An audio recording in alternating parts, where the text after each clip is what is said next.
Everybody, welcome to Cocktail Time. It is a Friday night. It is here at 4-Player Network, which can only mean one thing.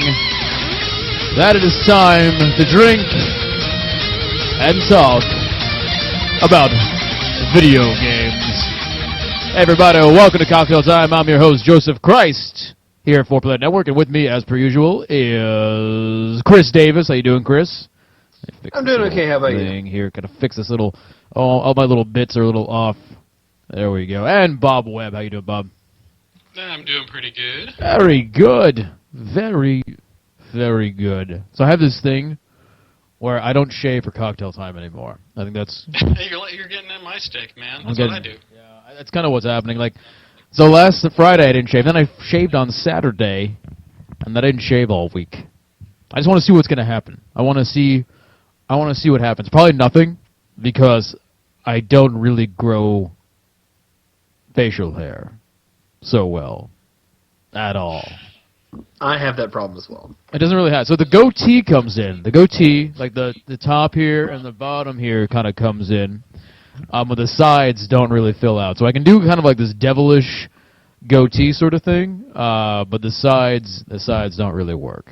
So we'll see. It should be kind of interesting. But I do have this. I don't know if you can see this sort of scar on my upper lip here. That's there. So I don't know what's going to happen there. It just looks kind of manly, I guess. I don't know. But I used to have. Is that a knife fight? Yes. I'll give that answer. It was a knife fight I had with myself, and probably a lot of alcohol. That's what happened. So. But, you know. I used to have a goatee, but it was pre-scar, so I don't know what's going to happen with the whole thing. So we'll see. We'll see. I'm not actually looking to do a full beard. I don't really believe in the beard. I'm not really one of those beard believers. But I just kind of want to beard believers. But I just want to see what happens. It's more of an experiment than anything else. You know? I tried growing a beard for about a month once, and it just turned out atrocious. If you're trying for a month, like a month should be beard at that point. If you go a month, it's usually beard for me. Yeah, you have lots of testosterone, Bob. I'm full of it. You're just full of it. I'm hairy from like my legs are kind of hairy and stuff, but it's the facial hair doesn't really come in. So I don't know what that's about. It's got to be a nationality thing. So possibly. I'm Scottish and Swedish, so we got that. Are those a hairy people? Is that what that is? There's definitely some hairy people in my family. Really? Yeah. Yeah. See, I'm Welsh, so no. What is Welsh exactly? It's like Southern England. Okay. Southern England? Yeah. Southern England is Welsh. Southern England. Why aren't you... Yeah, what? From Wales. Oh, okay. So you're English. But in particular, Welsh. But Welsh in particular. Yeah. Okay. I'm not familiar with the Welsh people. I'm just thinking about that part of Britain, just where all the men look exactly like Chris Davis. Just a bunch of Chris Davises wandering. All these Chris Davises running around with all these people need me. All these little men running around with cameras on their backs. In their knapsacks. I can go somewhere where I'm finally understood. Why is Welsh a thing? I still don't. So Wales is its own political entry, I think, right? It's in the middle of England. It's part of the British Isles. It's not England or Ireland or Scotland. Oh, so it's like a little island there. So I'm assuming it's part of the United Kingdom. Yeah. So it's part of the United Kingdom, but not English. I don't know. Do we have any Brits in chat? Do you think explain this to us? See, in America, when a state decides it don't want to be a part of America anymore, we burn down their villages. We pull them back in. That's what happened to the South. We just said, no, come on back to America. Come on back to America. Speaking of which, Speaking of which, speaking of America, did I talk? No, I did not, because I saw this on Saturday. All right, I have to give a very important movie recommendation to everybody. Everybody. Okay. And it's on Netflix right now, so there's no excuse for you after Cocktail Time is finished. Everybody watching live at 4pp.tv. I'm talking to you, Biopower, you Pride Swine, you True Gunner, you Bob Guy 13, you Barzy. Talking to all you people watching live right now. There's no excuse for when the show is over for you to go over to Netflix and watch FDR American Badass. I've heard of this, haven't watched it. I heard this, yeah. It is so good, you have no idea. I'm a fan of bad movies. The thing about this movie is that it's not even, it's bad, but it's so good bad. Like, it's bad, but the actors are really good, even when FDR is talking like a pimp gangster. Like, he's really talking like a pimp gangster, like, you know, with passion and passion.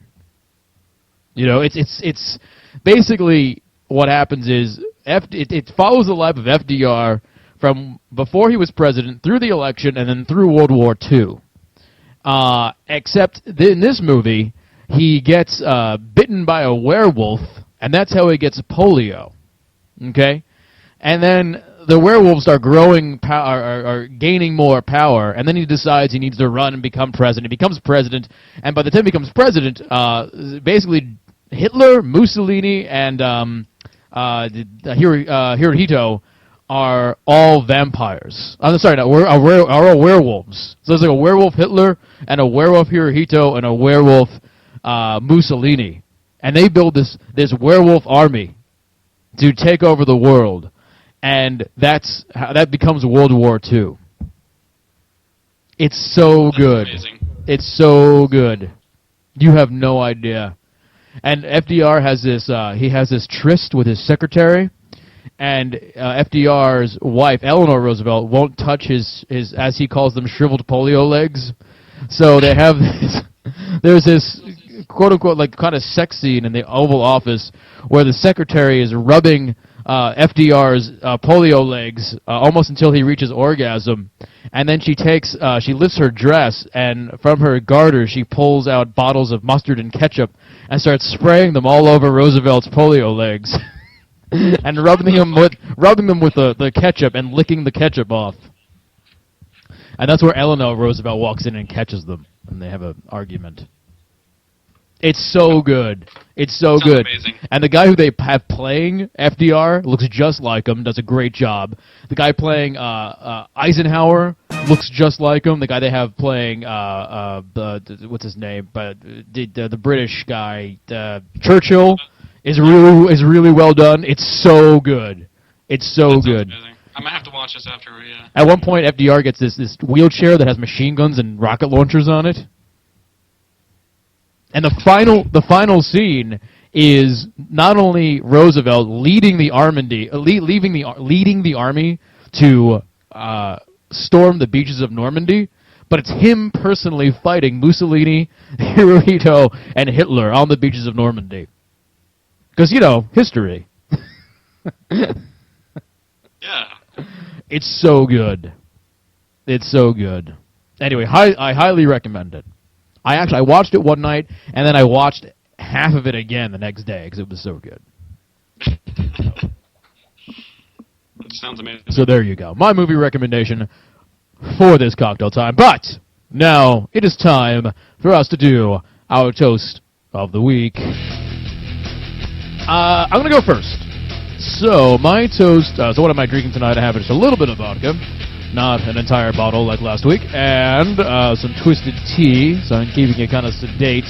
The trick is, don't put the bottle next to me. Don't just put it within reach, because I will just keep reaching for it until there's nothing left to reach for. I hurt on Saturday and Sunday. It was a bad weekend. Anyway, tonight I am toasting ZeniMax Online, because I've actually been watching a lot of stuff about Elder Scrolls Online, and I'm starting to kind of get excited about it, honestly. It's an MMO, and I know MMOs and all that kind of stuff, but I'm kind of thinking it looks pretty good. And I'm actually part of that excitement is me getting excited about playing an MMO like that on my PlayStation 4, just kind of hanging out in my living room. So we'll see. And they did an unboxing and reveal of the Elder Scrolls Imperial Edition today. That comes with a bunch of stuff and a giant statue, and it's $100, and I'm trying not to buy it. We'll see how that goes. Does it at least have a cloth map with it? It has a map. I think it definitely is like a full-scale map. Yeah, but it's not a cloth map. It's a paper map, probably. So, and as Frank mentions in the thing, my only big downside for it is it has a $15 month subscription fee, plus the price of the game. I know. It's kind of, it's an old archaic system. I'm not sure why they're going that way, but, what are you going to do? Anyway, that's my toast of the week. Bob Webb, why don't you get it? I've got a shot of vodka, and I'm drinking. I've been saving this bottle of Chame Grand Reserve. Got that in my Duvel glass. I'll be drinking that tonight. Very nice. It's a big-ass bottle. I got my lovely beer cozies on it, so you can't actually see it. But I'm trying to keep it nice and cold, because it's a really high-gravity beer. That's a very classic. It is Hawaiian Shirt Friday in some offices. Yeah, right? it's Aloha Friday, bitches. Yeah. And tonight, what am I going to toast? I don't know. I'm going to toast to this next year, because I just quit my job. Yeah! Today was my last day, and I'm done. Next week, I'm going to be full-time employed with Next Gen Pants. So I'm drinking to that. Yes. Congratulations, Bob. It's a big day. Good for you, sir. It's a big day. All right. Chris Davis, if that is your real name. That actually happens to be my real name. Tonight, I have my standard screwdriver, but I added a little of that concentrated water liquid stuff in there. So hopefully it'll otherwise known as water. Concentrated water liquid? What is concentrated water liquid? Wait, what is it? It's like a flavor enhancer water thing. Like you buy these little bottles of you brought those to PAX. I remember that. Okay. Yeah, they're really good. That's how I drink water now. I like concentrated water liquid. Concentrated water. Yeah. Distilled water. Yes. And what are you toasting tonight? My toast tonight is going to be the fine folks over at Overkill Software, the creators of Payday 2, who released a new pack of DLC, which I am frothing at the mouth to play. They've added a new weapon pack that adds light machine guns and knives to the game, as well as a brand new enemy. So I'm looking forward to playing that this weekend. Nice. What was that? Payday 2. Payday 2, the game I'll be getting for free on PlayStation Network. That game. Oh, it's on PlayStation Network? For free. It's worth it, man. It's a really fun game. Yeah, no, it's one of the free games on PSN in February. So, all right, let's do our toast. 1 and 2 and 3.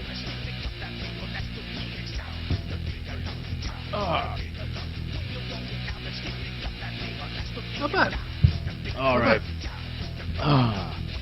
What did you wait? Seriously. So what? Quick question. So you have for you, Mr. Davis. You have a screwdriver, right? Yes. And then you put the concentrated flavor water into it. What flavor was the flavor water?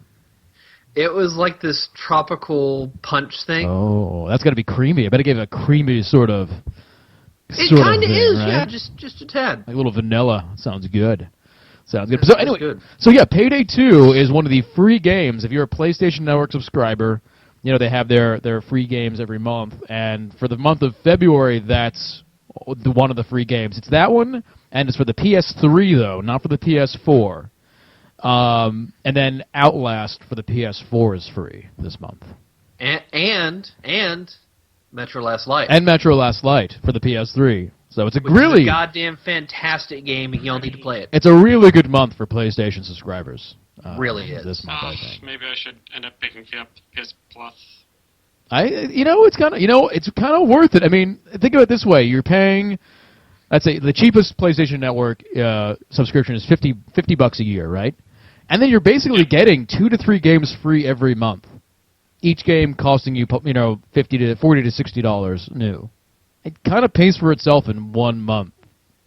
It's true. They do throw a lot of really good shit on there, and just the sales that they do on PSN with the PlayStation Plus member. Of course, remember, the one takeaway is that if you get it free on PlayStation Network, if you ever are not part of PlayStation Network, all those free games go away.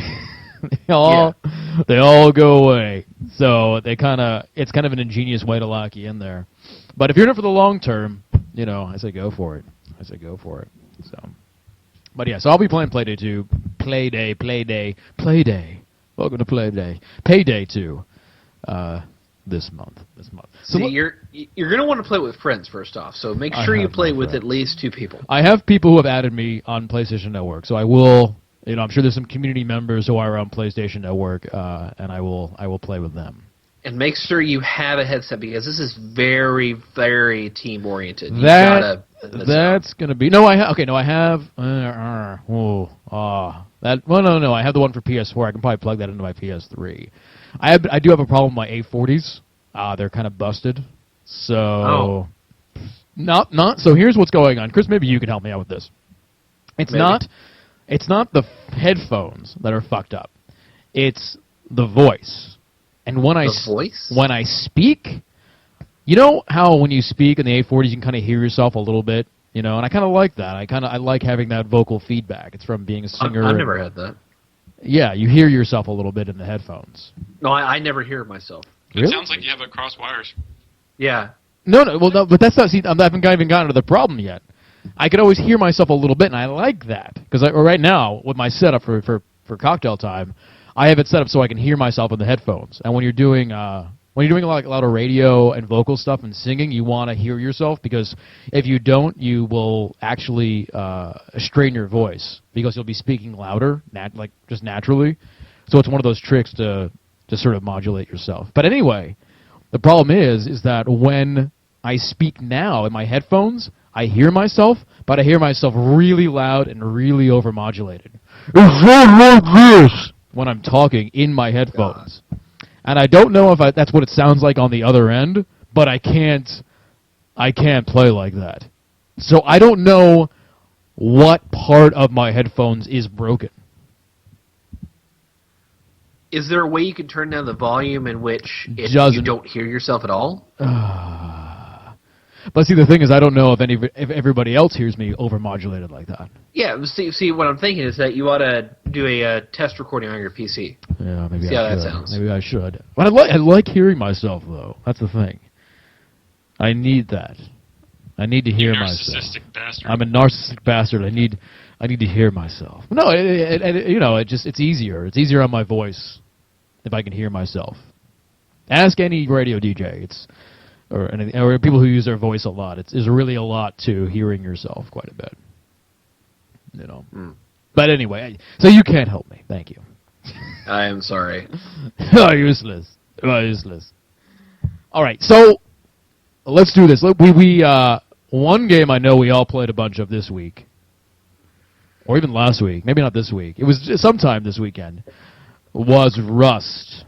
Yes. We played a lot of Rust on a new server, and we've been trying and clawing to get ourselves a stranglehold on this island.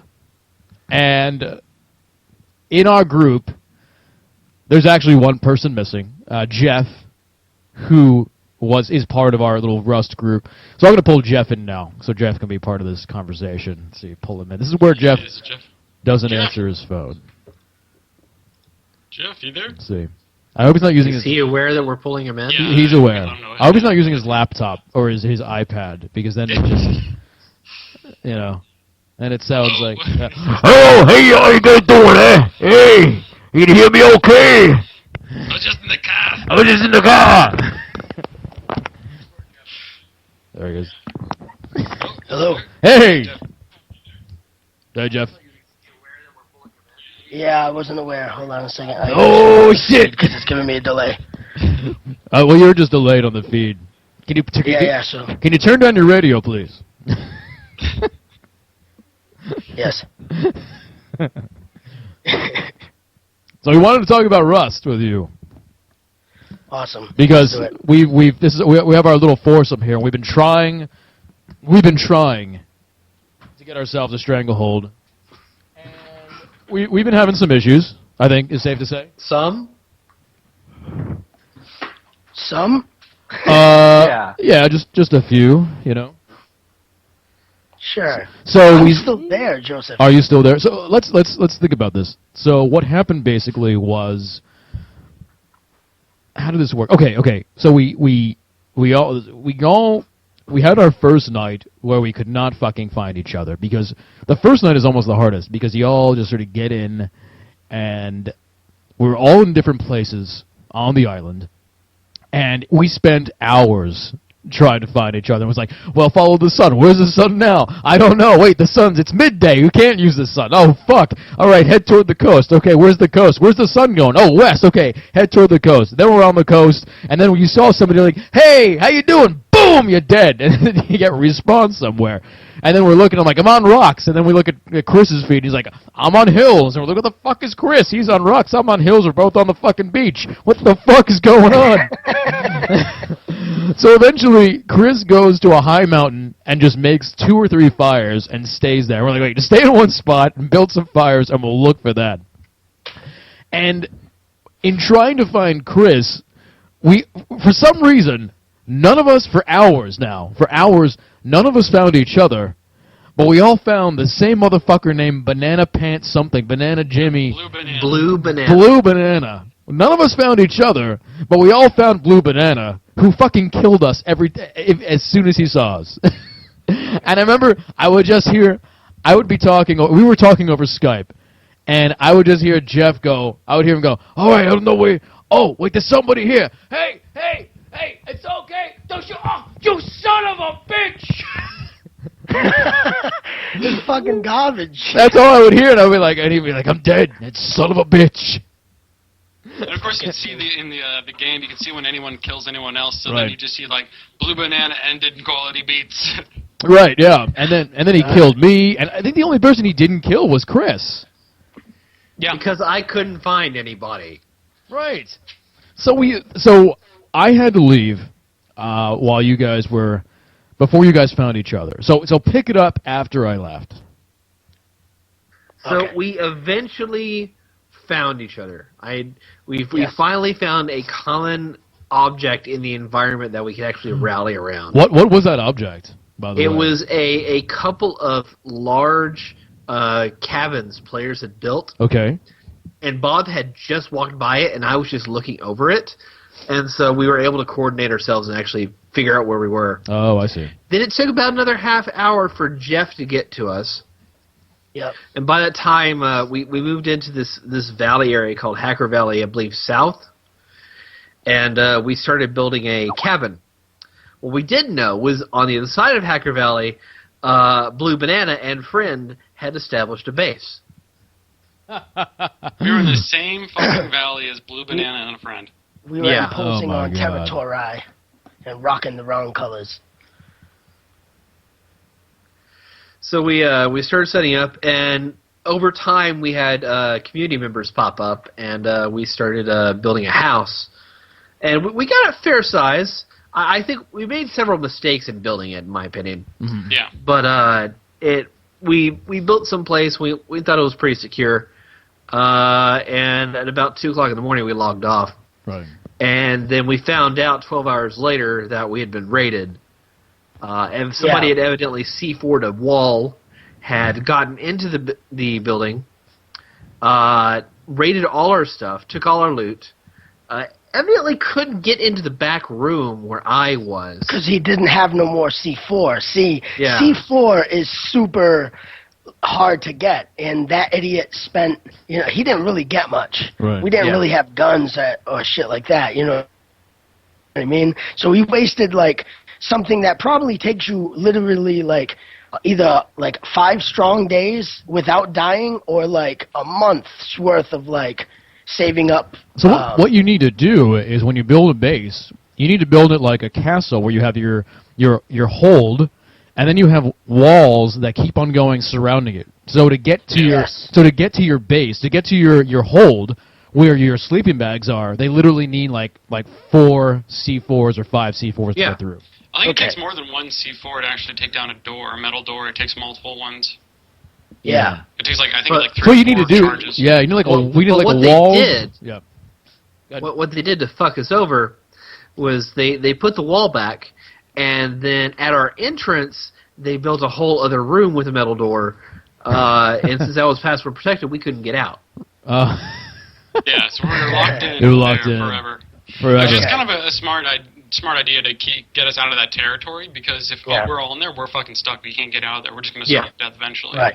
I think the one thing that we might have been able to do to prevent that was put the door in a way that they couldn't put down a foundation. Either put a wood wall in front of there. I think you can do like a wood barricade or something. Right. That'll keep people from building in front of that door, or something that keeps people from allowing them to like encapsulate that front doorway and trap you in.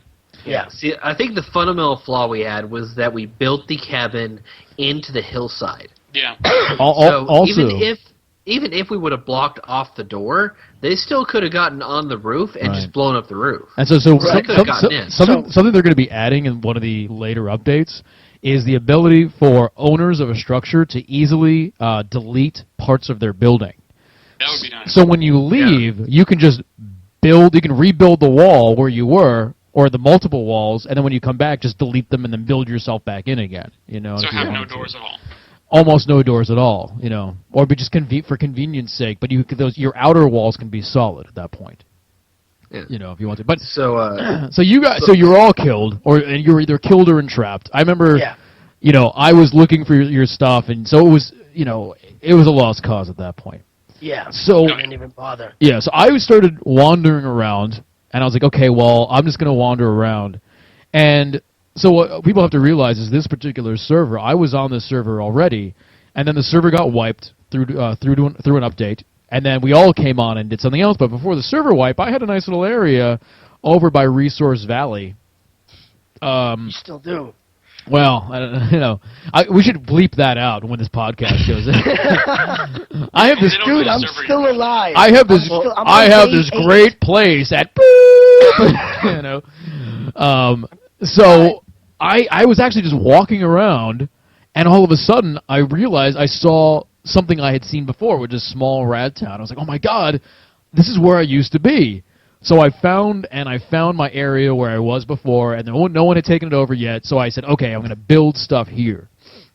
So I think I texted you, Jeff, or somehow we connected, and I said, hey, I'm back in. I found my old hunting ground. I'm going to set up camp here, and there's. Yeah, I was like, there's really good resources here, all this kind of stuff. So I ended up, Jeff came in the game, and then I had to get Jeff to find me, and that took another hour and a half. We found each other pretty quick, though. It was only an hour. Yeah, but compared to like the 2 hours of oh my god, it takes a long time to walk somewhere, even, you know. Victus and it's was so distracting. Yeah, Victus was telling me that it took him 3 hours to find you guys. Yeah, so that's what I mean. So like the 40 minutes that it took for me to find you, and we used a map. Rust, apparently Rust is the same continent. It's just things are randomly generated within the continent. You know what I mean? But the towns are all in the same places and stuff. Yeah, so there's a map. There's a bunch of maps you can Google search online, and you can kind of use it to get a better idea of where you actually are in the game. Right. And I used that, and I found you fairly quickly. Joseph, by the way, everyone, picked the most amazing place to put a thing. And I built, alongside Joseph, a hut when I found him, and we were just gathering resources. And at that point, Joseph had to leave, right? Right. So Joseph leaves, and I'm there. I'm like, fuck it. I'm going to gather a bunch of resources, so tomorrow or whatever, when Joseph logs in, we can have more stuff, and maybe while I'm offline, he can build some stuff. So I start getting to work, but it's night. So I stay in my hut, and I'm building shit and crafting shit. And then in the middle of the night, I think to myself, shit, I need wood. Joseph probably has wood. I'm going to go over there, check out some of his wood, take it, build some stuff. I like it. I like it when you come over at night. I like it when you come over at night. In the middle of the night and check out some of his wood. I like it when you come over at night to check out my wood. Yes, he has very lovely wood, so I have to go check it out. Yeah. So I go over there, check out his wood. So I go check out his wood, and it's strong, stiff wood. Oh, yeah. And anyway, I get to his fucking hut, and it's open. Oh, yeah. I was waiting for you, baby. It's spread open. Oh, yeah, the wood, yeah. Wow. Real wide open. Wide open. Just the sack is there. There was only a sack. There was only a sack. There was only a sack.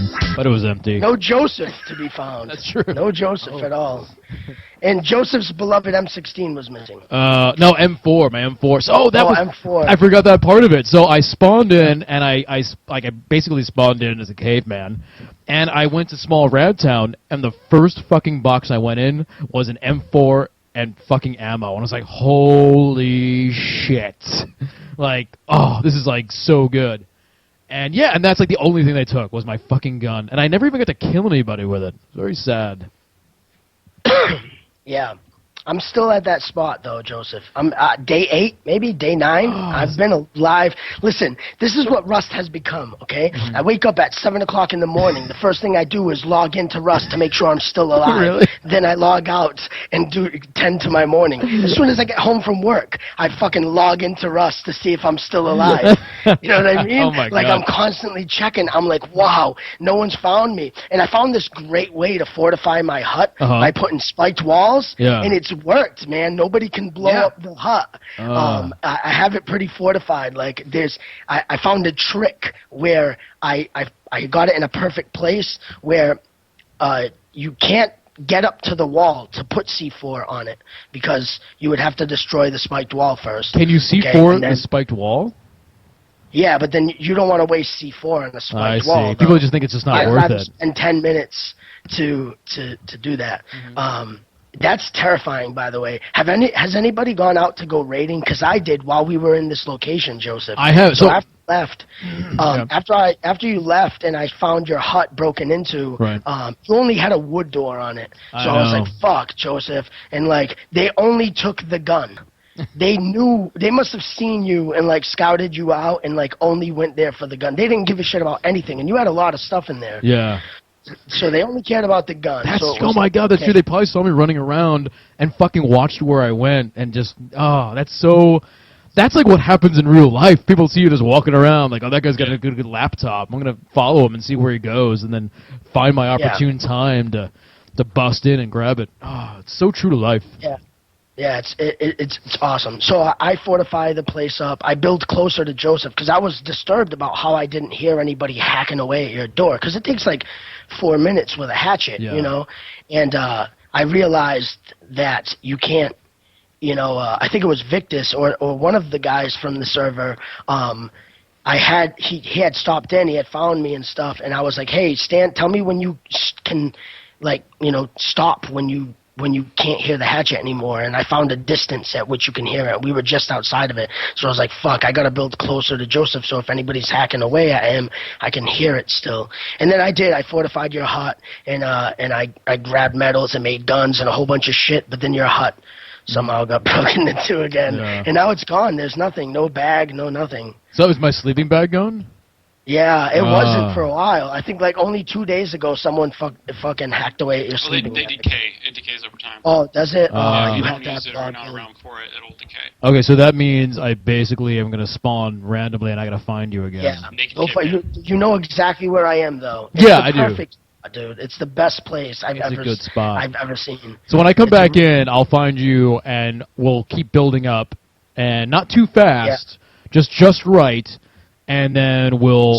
So this is what I was thinking we should do. We should, all spread out within the area, but not build together. Like, build, a chain of us that can kind of take care of each other, but not stay in one central area, And then do what those guys have been doing. The roadblocks. People have been, in the middle of the night, like groups of 10 people have been going out with all the supplies they need and like spend the whole night building a fortress with like a group of 10. That big fortress in the middle of the street right after a small rad town. Yeah. Dude, that must have taken a long time, you know? So I could imagine that they would have taken like a group of 10 with everything already pre-made. You build nothing there. You build all the things back at the base in time, you know, and then you go out with 20 walls and 20 spiked walls, and everybody runs out. 10 of us run out there and barricade the street off. And then now we control a major part of the map. Like, that's the most awesomest thing. Like, I can't even go near there. Like, they must sleep like 15 people. There's always somebody in the server guarding the place. That's what you know need. what I mean? Like, for this game, It's you so need someone. amazing, You need dude. someone like 24/7, like on shifts, like doing lookouts and stuff. Well, yeah. Well, it's not even 24/7. I mean, it just tends to happen. Like, oh, you know, you guys are 3 hours ahead. I'm 3 hours ahead. You're 3 hours behind. Like, my like time to go to bed is like your oh shit. I'm ready to get to play. Get You know. UK and Asia friends. So and then like and then you get a UK friend or something that plays on your same server, and now you have someone taking care of the late night. And then, you know, if it's a Saturday, I wake up, you know, 7, 8, and I'll check. You know what I mean? And just so happens, like, every time I walk by that same street when I go out raiding, you know, there's always somebody there, sniper rifle, dude, and like they're just taking out people on the street and just making sure like they hold that piece of territory. And it's such an important piece of territory, right? Because I learned, Joseph, the last time, that the road is very important in that game. It helps you circle around the map in like a circuit. And the object is to kind of find, like, the object of the game is really to kind of find landmarks that you could kind of point out and be like, oh shit, I remember. So like, I can you love like that. wall off an entire rad town? Well, you wouldn't want to because of the radiation, unless you could always. Oh man, maybe, yeah, you probably could. I know what you're saying, because it would just respawn new shit. Yeah. But I mean, I'm not sure. You would need a lot of radiation pills. I mean, you'd need. It's some of those. In some of How those. close do you need to be to? Oh, you even outside of the walls, you're already catching radiation. Yeah, like within 100 yards, you're already getting radiation. And then in some of so the. you just like build a giant, like the Great Wall of China around this giant rad town. Get like 20. Get like 20. Get like control all the 20 resources in there. Well, you know, if you all had rad pills, a lot of food, and rad suits, because you get radiation suits, and just took 20 people and just completely built a giant fortress around a rad town, that would be so funny. That would be amazing. And then you like just have Mad Max. And then it continually just, like, guns would just spawn for you constantly. Yeah. Oh my god, dude, you'd get so many resources. Everyone, but you know what happened? You'd be the target of the entire server. Yeah. That's the thing. Yeah. Is like, you take we'll take on a community weekend. We'll take a big chunk of time, maybe like 6 hours, and then just get like 20 people to go fortify an entire fucking town. But we would need, like I said, like Jeff is right. We would need to have everything. We need, like, okay, we made 50 foundations. We made like 75 wall segments. We made like 120, you know, poles, and just spend a night and build. Everyone just get 20 people and just go. You guys get left side. You guys get like east, west, north, and south, and we all just meet each other in the middle. You know, yeah, that takes time and planning like that. There's no way they built that without getting fucked with. Yeah. You know what I mean? There's too many people, dude. And then if you get fucked with, you lose almost all your resources. You lose all the wood. You lose everything. Because they'll just so come and sad. take it all. Yeah. Scrawny Flannelman, who was a subscriber at 4PP, said, Joseph, you would be the Brotherhood of Steel at that point. Yeah. We would be. That would be really funny, because then you can like start selling and trading guns and weapons to people. Yeah, and you have an endless supply. Yeah. You can have like a trade room where you have like you basically have giant airlocks Dude, where you go and you go and change the codes on the doors, and you'd be like, all right, we're gonna trade you some shit. We want you to come into this airlock, drop your shit into the bag, and then we'll come in, verify it, drop our stuff in the other bag, take everything out, and then you can come back in and then trade pick up the guns. But even coming to you would be dangerous because of the radiation. So if people wanted to raid your giant fortress, like they would have to they would be worried about you shooting them, but also about all the radiation they'd be getting. Oh my God! I heard there's radiation bombs too that you could throw that like jacks up radiation. Really? So we could just fuck with them by throwing radiation bombs and then leave them with only like 2 minutes and say like, you got 2 minutes to get the fuck up out of here. Oh. You know what I mean? I want to be the Brotherhood of Steel. That's an awesome idea. I want to be the Brotherhood of Steel now. Let's do it. Let's fucking do it. I'm ready to play. I wanted to say, can we discuss the emotion? Like, there's so many feelings that like you get while playing this game, even down to like fear and paranoia and it really has like this really great payoff, constant payoff. Well, let me just interject real fast about that. There's somebody on my Facebook who I know, kinda, maybe a community member, maybe not, but he is currently he's in a Raiders guild or whatever, you know what I mean, like on Rust. But he's currently acting as a sleeper agent in another guild that his guild wants to raid. And he's slowly working from the inside out to fuck them up and get them ready to get raided by his real guild. Right. Which is so amazing. The thing is, right? It's amazing. It's EVE, right? It's like EVE Online. Yeah, like, we decide what the game's about, almost. So, Joseph, on our server the other day, while I was on building that hut, all of a sudden, a thing pops up, and it was like, arena event, come join, and type this in chat. And then all of a sudden, like, 70 people, like, type this chat, right? And I'm like, what the fuck's going on? Right. And so they started discussing this, and apparently, like, the admins built an arena on the map that they load in, right? And everyone goes in unarmed, and what they do is, I guess they respawn you back fairly, like I don't know, they do something that makes it like fair that you will respawn back at your camp after you die, and without losing anything, and apparently there was like a gladiator match of like 700 guys with only like hatchets, like in a giant arena, like till one man stands. Right. Like just for fun in the server. And I was like, man, like that's fucking awesome. And you know what the coolest part was? While that was happening, the map was empty. So I was out and about all day with no problems, right? So I was, this is the emotions I was talking about, right? So all of a sudden, Diana's there, and she's like, oh, all these people are fighting, and I'm like, you know what? I'm going to go out, because everybody's out here at this Coliseum watching this fucking fight go on. I'm going to go, like, I'm going to go fucking raid something. So I'm out raiding, and it's the first time I've actually attempted to break into somebody's house, and it's fucking terrifying. It's so nerve-wracking because it takes a long time. With like a hatchet, I was with a hatchet on a wooden door, and then inside that room turned out to be another door. And so it took me about 5 minutes on the first door and 5 minutes on the second door. Right. And every time, like, I heard something, there would people walk by, there's still people out there. And, like, just the feeling of, like, turning your back and, like,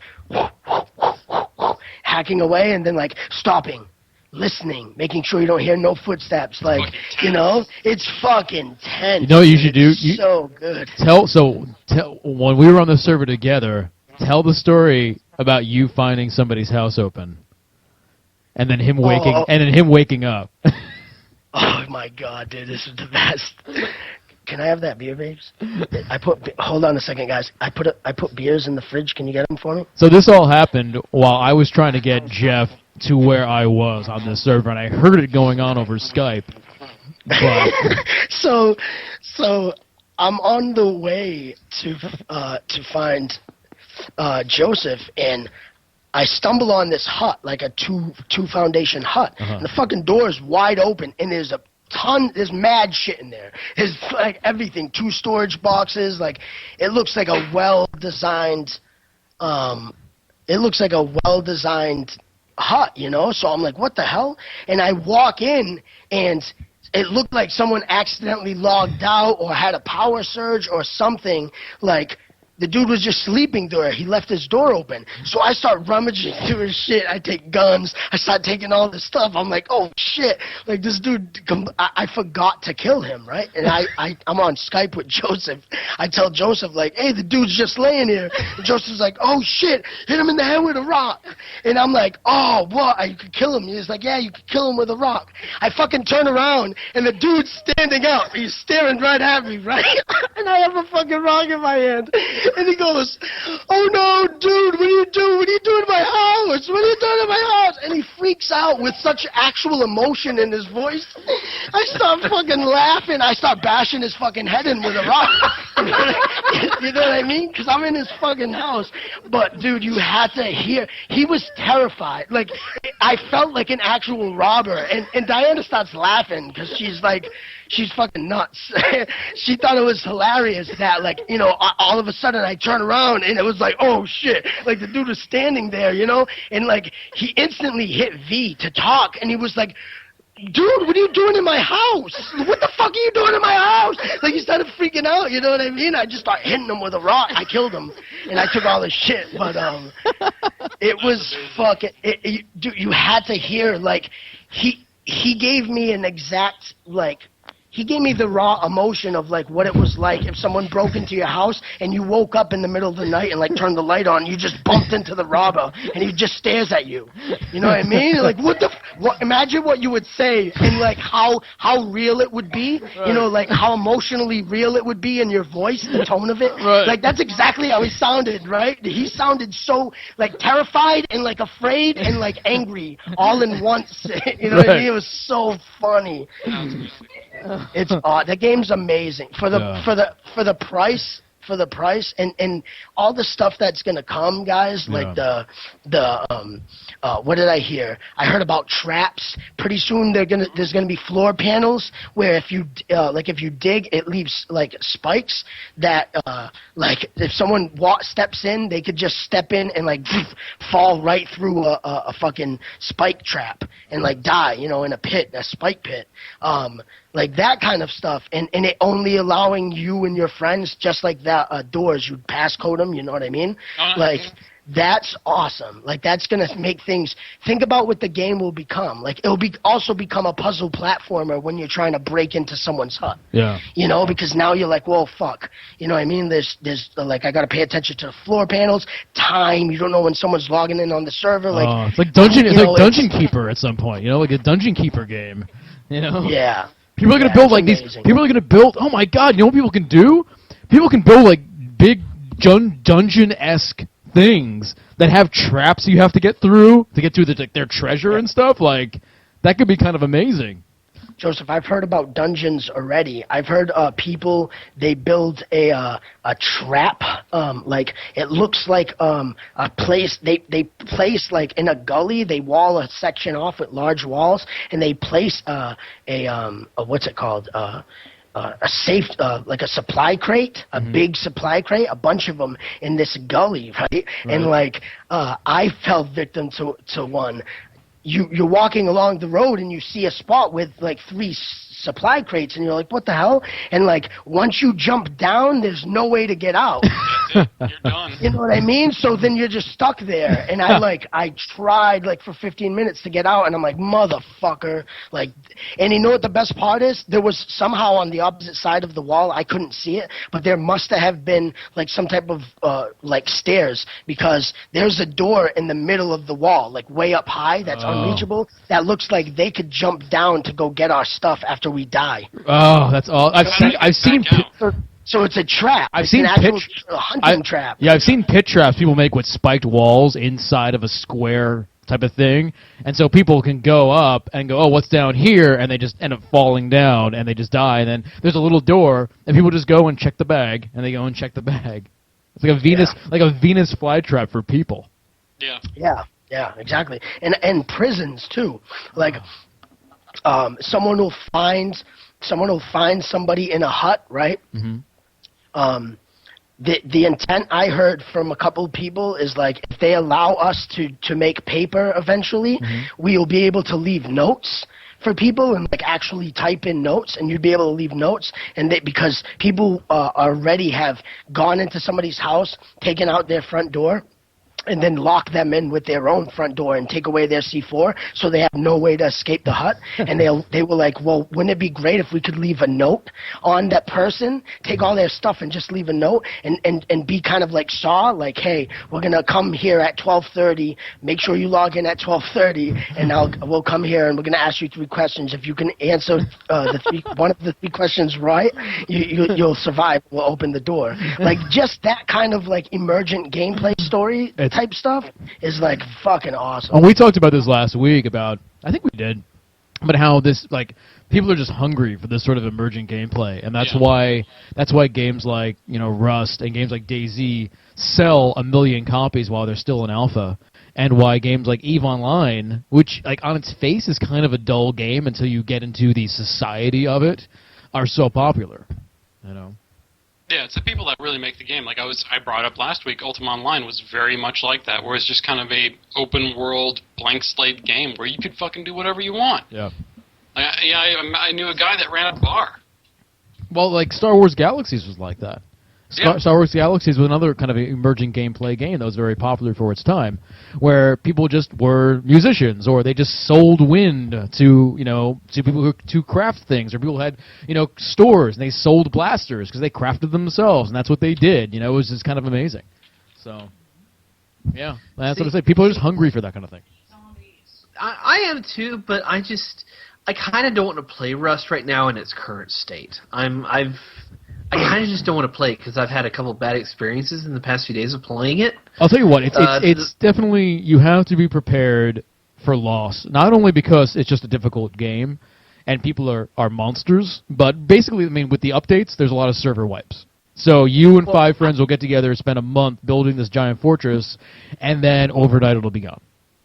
Well, that's not my problem. I'm not worried about losing stuff. It's that, number one, people are assholes.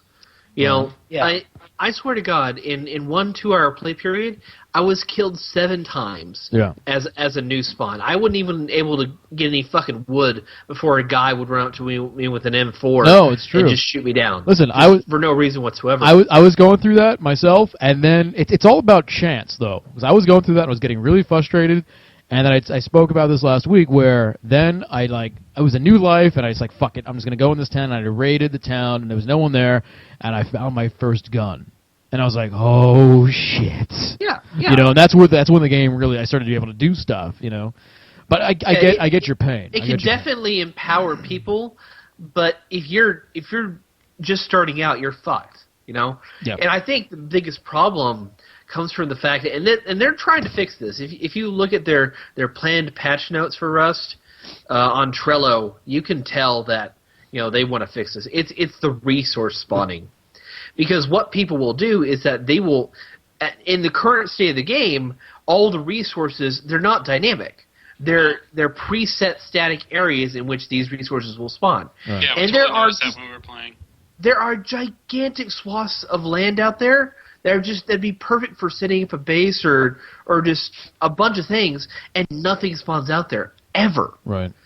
And so what people do is that they set up these elaborate, huge fortresses in these resource spawning areas, and more often than not, the spawn zones are either inside those areas or right next to them. So they're marking their territory, and they're going to kill any new spawn. That's really frustrating. That's kind of how the world is.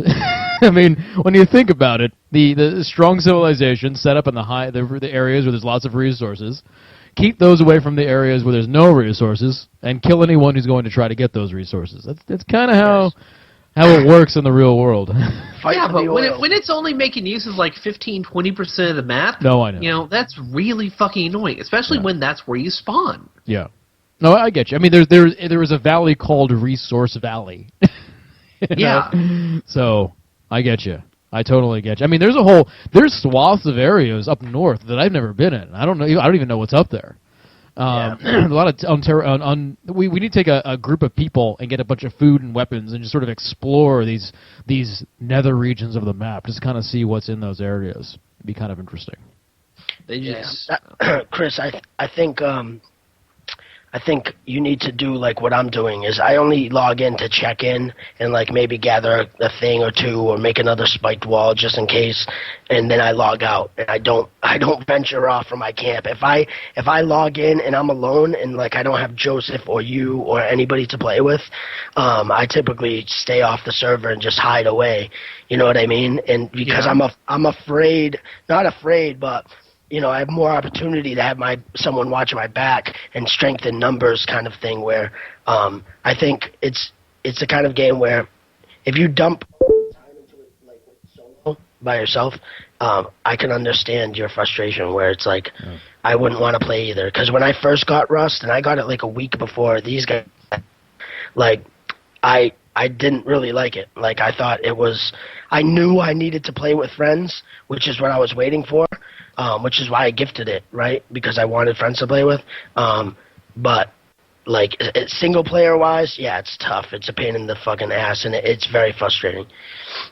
Yeah, I don't want to play again until they rebalance the spawns and the resource generation. Because I want to actually go out and fucking explore this environment. And I really can't because there's no point to doing it because there's no fucking resources out there. Right. Yeah. And I don't want to spawn into a game and get killed within 10 to 15 minutes just because I spawned in an area where resources are. I just start me off on the other fucking side of the map and let me explore and be able to survive out there. They need to spread people out more, I think is what they really do. I think what they wanted to do is they wanted to spawn everyone in sort of the same area, and then they wanted to have these sort of no man's lands out there to explore. Here's the basic thing though, and I read this on their developer logs on their website, is that they never expected so many people to get into the game so quick. They never expected it to sell this much. They thought it would be kind of a slow. They sort of like slowly let the gas in, you know, and they would make it bigger as more people came in. They had no idea that servers with a max of like 200 people would hit 200 people overnight. Yeah, they did not know that. So that's part. I think I think what you're saying, Chris, is they didn't like. You go on the official servers, and there are fucking shacks everywhere. It's like holy shit. Like the one good thing about the server we're on right now is that it's not all that populated. I mean, well, it wasn't. Like when I first started, our server was like there'd be maybe 30 people on during like prime time. Now we're inching up to 70 and 80.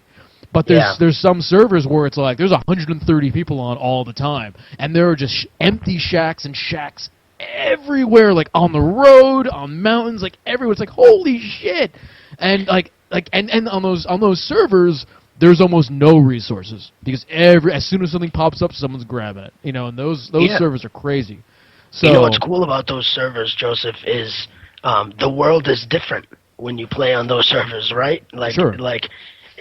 How you play on those servers is different too. Oh yeah. So the game also changes. Like think about the potential of like later when the game like the opportunity of different worlds. Like people already have servers that are no player kill. So it's actually just a peace gathering world where like people help, and now they make castles, they make fucking shacks that sleep like hundreds of people because there's no killing in that world. So everyone just lives to build. Yeah. You know what I mean? And make things like Bob was saying. Once the resources are gone, if I build a wall and make a farm in Resource Valley, and I wall that whole section off and just protect that valley, like. The great thing about that is that like it's like real world, just like Joseph was saying. Like it's a simulation of like what we do. Like you collected you've sanctioned off this section of resources and you'll sell it off to people. Right. You know, and that's cool because then it does other cool shit like start job classes on a PV whatever you call it. Well, is that what? So Mitchie D from IGN was talking about on their server, there was a guy who was role-playing a shopkeeper, and he was just crafting and making items and would sell it to players and barter and stuff. Yeah, right. That's awesome. Yeah, no, it's that kind of thing. So let's do. So we got to take a quick break because this is our midpoint, and when we come back, maybe we'll talk about a little more Rust, maybe something else. We got some news. I'm sure there's stuff going on. But stick around. You're watching Cocktail Time Live here at 4 Player Network. 4pp.tv. We'll be back in about 5 or 10 minutes.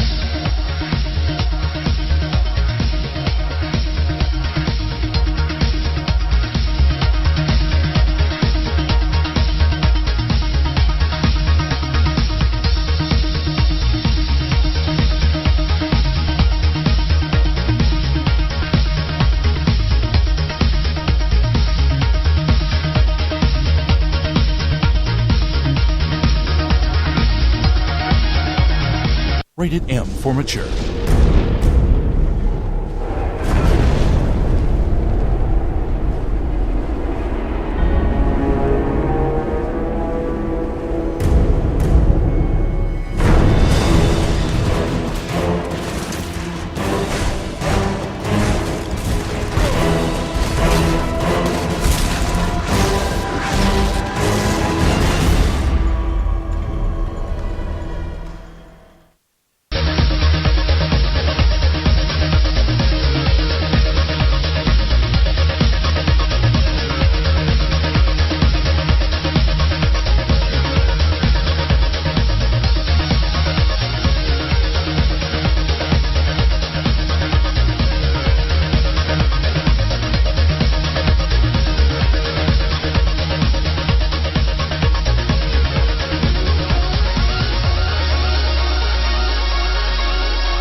Everybody, we are back. Cocktail Time Live here at 4PlayerNetwork.com. I just ran back here. I want to thank everybody who's watching us live right now over at 4pp.tv. All of our watchers, especially our subscribers. People like Reborn Revolution. People like J52, whose beautiful face we've just seen during the break. People like Biopower, MGS2 Master. If you do like what we do here at 4Player Network, we do ask that you think about subscribing. It is $4.99 a month through Twitch TV. And for that, you get no ads on our broadcast, no ads on our website.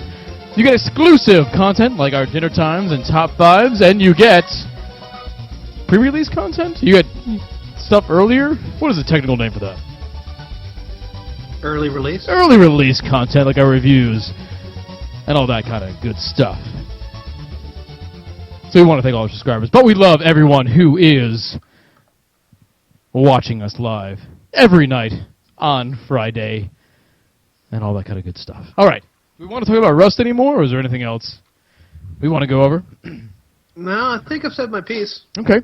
What else have we been playing? What else has been going on? Jeff and I both have been playing a bit of Broken Age. I want to hear about Broken Age. You do or don't? No, I do. Oh, you do? I do. Let's see, I'm probably about 3/4 through. I finished one story. I'm on maybe about halfway to almost the ending of the second story. Oh, I was going to ask how you've been playing it, because I've been bouncing back and forth. No, I haven't been bouncing back and forth. I actually finished Vela's story first. It's a good story. It's a good story, and I've been enjoying the guy's story as well. I can't remember his name anymore. Shay. Shay's story. It's interesting because it's their stories are very different. They also have very similar kind of themes. It's not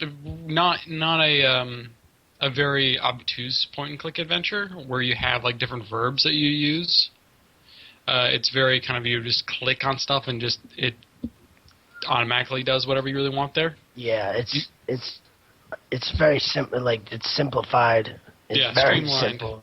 Very streamlined. Yes, your mom could play this adventure game. Yeah. Pretty much.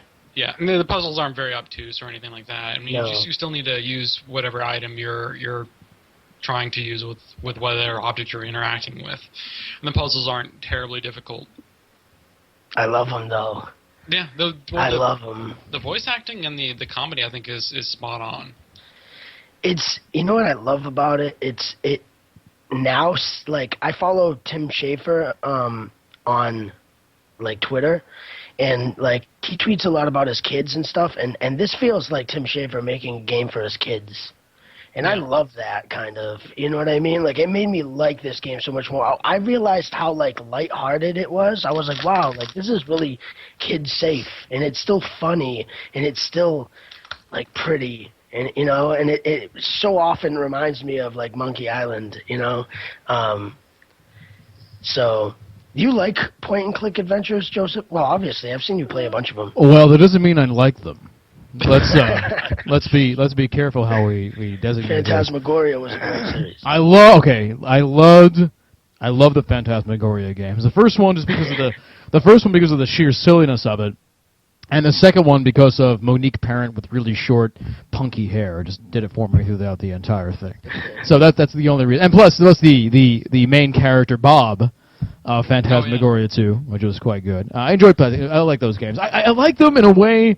You know, it's my love for point-and-click adventures is really based on nostalgia. I think a lot of it. Like I grew up playing Tex Murphy, and the Police Quest games and that kind of stuff. Sure. So when I play those games, it's like, oh man, it's like I'm on my old PC and I'm 13 years old, or 12 or 13 years old, around that age. So I like it for that. But I will admit that they are some of the most cumbersome, sometimes idiotic games you can ever play. Yeah, very. Just the solutions are like combined paperclip with piece of cheese, and then I'm going to put it on a piece of rope, and that's going to cause the rat to climb through this air duct, but he's going to do this one thing where he's going to chew the cables on the way back, which is going to short the security system, allowing him to get through the door. But you got to hand it to them in one way, is that the people who made those games, they really had a handle for what choice was. You know, there's so much, even if you do something wrong, sometimes things will happen, you know? And just being able to account for even failure and making stuff happen is something that really I love about those games, and something you don't see in modern games. Modern games, you know, you fail and it's game over and that's it. Or it's just a mission failed screen. And at least in those point-and-click adventures, if something didn't work, something at least funny would happen. There would be some result of what you did. Even if it ended up in failure, there was a result that you could see, which was kind of amusing. So that open-endedness, there was something really alluring about that, you know? Yeah, so, like, I don't know if you've played, like, you know, Schaefer games or, like, Ron Gilbert adventure games or like, LucasArts stuff. Like, this is that, like, but now. Like, they did such a great job, like, of turning that, like, what you're saying, like, that wicked, cumbersome, like, inventory management and trying to figure out stuff that is just like way over everybody's head. Like, they're so smart with it, and it's so much refined. Okay, like the first section, like the first puzzle, like Bob, like that first section, right, where a Shay's story, where the cereal thing, right, where every day is this thing. That's the first section is like an introduction, and also it secretly secretly hides the fact that it's a puzzle in itself.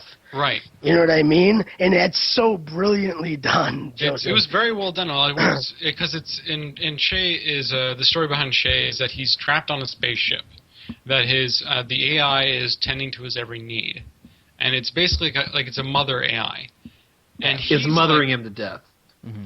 Exactly. He's probably in like he's probably 18, 20. He's old, and this his still mother is treating him like he's 6. Yeah.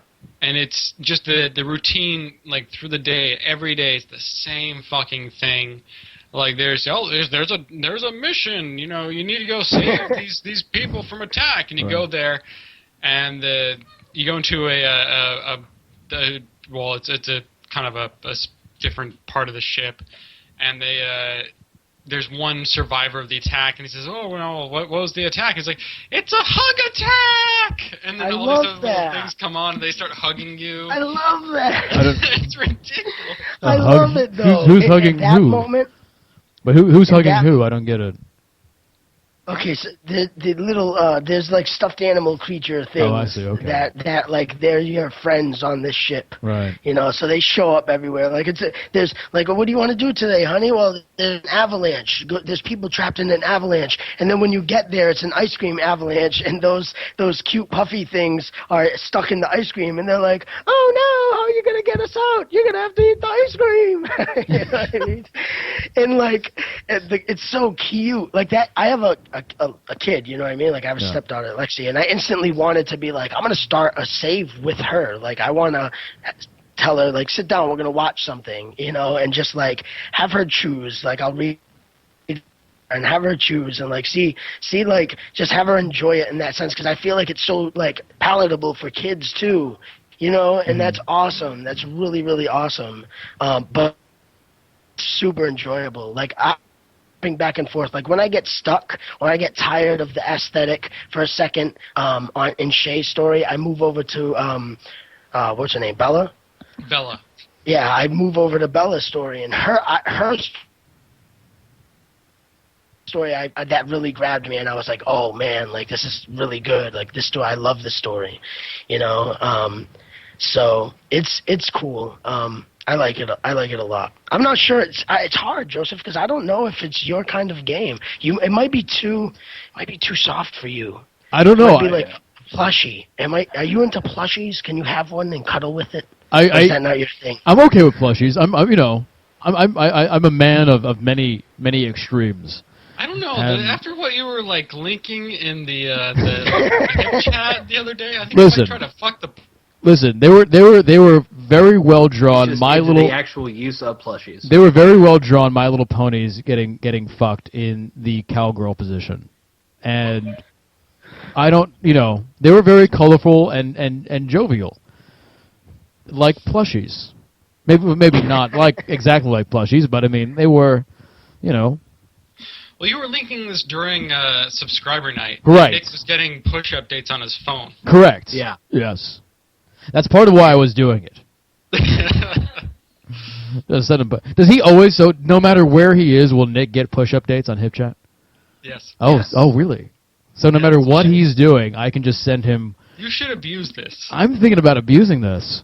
I need to pay attention more to Nick's life and figure out when he's doing things of importance, just so do I an can. ad update, like at Nick.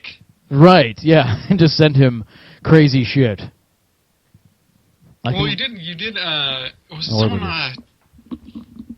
it someone tweeted or talked about the balloon? It was the Inflation Man. The Inflation Man, yeah. So it was Vunic or Victus or somebody, a chatter, a community guy. It might have been Vunic. Somebody sent me this thing about the Balloon Man. Let me see if I have the Balloon Man on my. I can show a picture of the Balloon Man. No, it's not the Balloon Man. It's the Inflation Man. Yes, the Inflation Man. Hold on, I might. They're two different people. There's one guy that's No, the really Balloon Man is the guy. obsessed with I love the balloons. Balloon Man. I love Balloon42. I follow him on YouTube. Oh shit, Sarah. Believe me, I know who Balloon is. I don't have it anymore. I might have put it in downloads. Let me see. It might be in my downloads. Let me see. There's a lot of stuff. Is this the dark downloads. garnet die? Dagnabbit? I don't know what I would have No. named this. That's the balloon guy. This is the inflation guy. Let me find the Oh, inflation guy. Somewhere, God, there's a lot of stuff I can't show in my downloads. There's a lot of. Yeah. Avoid. I have it to the side. It's just away from the screen capture area. So right, it's like one wrong move and we're banned forever. Oh Jesus. One wrong move and we're banned forever. I don't even know what I would have named this. It would be easy to find. Like a little rat. That's fine. But no, I am all about abusing HipChat to send Nick crazy things during situations when he should not be getting them. Like during any time, 9 to 5 Central during a weekday, that's appropriate to send it to him. Right, while he's working, or if there's an interview happening, if he's got an interview for something. Ooh, yeah. Family occasions would be a good time. Intimate times with the girlfriend. Dude. That'd be a very good time. We can set that up. I'm not seeing the guy. I'm not seeing where I saved it. Do you want me to? I can link you the video. It's probably still No, on HipChat. I know. I screen capped it. Oh, you screen capped I him? screen capped him, and then I put him up. And I don't know where I would have put him. I just. Oh no! I got the link right here. No, I know, but I had this wonderful screen cap. No, it's a screen cap. You linked in HipChat. Oh yeah, you have that. Yeah, right Well, there. Don't put it there. See, put it there. That's the wrong computer. It's on the wrong. Sorry. Okay, let me. Fuck. What Joseph, the get on. fuck? There's too much behind the scenes here. Mr. Blow Up, that was it. Mr. Blow Up. Wait a second. Maybe that'll help me. Yeah, J52's got it. Is this Mr. Blow Up? That's Mr. Fingers. Yeah, he's got it. That's Mr. Blow Up. Yeah, maybe it's whatever. Yeah. Oh my God. Mr. Blow Up is a very special man. God damn. He sort of reminds me of Balloon42. You guys know of my love for Balloon42. He's the man, and I think he's in Minnesota or something, who has a balloon fetish, and he'll get balloons and he'll try to get inside of the balloons and he'll rub himself on the balloons, and he's got a wonderful way of speaking. It's almost like he's almost like an Asperger's serial killer type of thing. He's kind of interesting sort of but I thing. cut off your nose and Oh, shucks. Well, I just took your face right off. Oh, goddamn nabbit. Oh, shucks. Oh, damn nabbit. nabbit. Nick the aorta. Oh, You're gonna bleed out. darn it. Sorry, let me get some gauze. Oh, I'm trying to darn close it. Darn it. But of course, the most famous... Blast it. Blast it! That's the one. He does... Did you see the video? Yeah, I did. Yeah, that's he goes, blast it! Like, who says that? You know, like, villains in Bugs Bunny cartoons say that. That's it. But when he's, like, caught in a balloon, he's trying to get it out, and he might suffocate, he's like, blast it! It's beautiful. It's beautiful. Narrating the entire time, too. He's like, I'm blacking out slowly. And blast it! it! Tunnel. I've got to escape from this balloon! Blast it! Blast it! He's the perfect villain. Oh, Balloon should be a villain in a comic book. Balloon. Balloon. The mighty Balloon. Blast it! You got away again! It reminds me of Cobra Commander, almost. He should be in, like, Cobra. Retreat! Retreat! Blast it! You could have like a giant Cobra Zeppelin that goes over the battlefield. Be wonderful. Man. G.I. Joe was so good. Yes, it was. The old school G.I. Joe. It was made entirely to sell toys. Oh, yeah. Yeah, 100%. 100%. You know, there was a G.I. Joe in the 80s, and he was skiing. He was always skiing. I don't know why. For some reason, he was always going down a mountain. But his Blizzard? No. His name was Snow Job. Oh, yeah, Snow Job. Yeah, I remember Snow Yes. Job. There was a G.I. Joe for little kids named Snow Job. Yeah. Yeah. And he was always on skis. This reminds me of a story when I was a child. We had this big van, this big old van we used to do cross-country trips with. And in my family, I have 4 other siblings. Right. So it's 5 kids. A pretty big family. That's why we have a giant-ass van. And we were riding in the van, and obviously there's a lot of times to contemplate. You just sit there waiting to get to Missouri or whatever. This is when I lived out in Colorado, and we'd go do road trips across the country. And I'm sitting there looking at the vent, the air conditioner vent, and the air is being blown out and whatnot.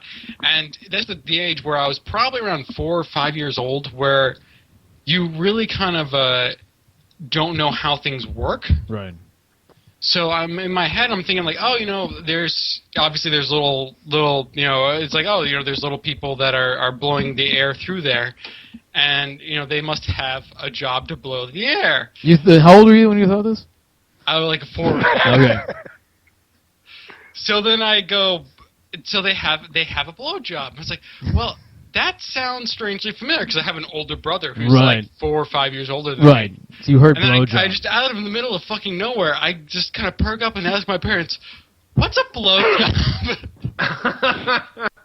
And I remember it being the van goes like off the road. Exactly. Somewhere in Missouri, we just swerved off the road into Parklands. That reminds me of when I was growing up. For a while, my Sicilian grandmother, we got into this health kick. I remember because my grandfather had heart disease, horrible heart disease. He had like 3 heart attacks. Ended up killing him in the end. But there was a time when he was like, "Oh, you got to get your cholesterol down, your heart, and stuff like that." So my grandmother got rid of all the butter in the house. Was it butter or was it margarine? At the time, it might have been margarine. No, she was getting butter, but she ended up getting this butter substitute margarine thing, I guess. What? Called Country Crock. Remember Country Crock? Yeah. And when I was a little kid, I, out of the blue, to be funny and being 6, started calling it Country Cock all the time. And I distinctly remember my parents going, "You shouldn't call it Country Cock, because that means something else you don't want to say." And I'd be like, "When are we? Why are we getting Country Cock for dinner?" I want to have dinner, but I want to have the Country Cock too. Oh man, margarine was the worst idea. Yes, it was. They were trying to cut down on the fats, but it's just margarine was nothing but saturated fats, and it clogged your fucking arteries like crazy. It was almost worse. It was worse. It was worse. There was another story I was going to tell, and I can't remember it now. It was, you were talking about Snow Job and Blow Job, Country Cock. I don't know. It's out of my head. Maybe I'll think about it later. So, I did have a friend in high school who was an exchange student, where he was ESL, where English was his second language. He was named Oat. Oat? O-A-T? Oat. I think Oat. O-A-T, yeah. That's how you Okay. spelled it. Right. And I remember one day he came up to me and my group of friends with this very concerned look on his face. And he looks at us and he's so confused. And he's, "What is oatmeal?" It really bothered him. It really bothered him. Oh, you just don't worry about it. You'll find out eventually, boy. What is oatmeal? I don't think we answered it. We just kept laughing. It's like, what is oatmeal? Oh, Yes, what is oatmeal?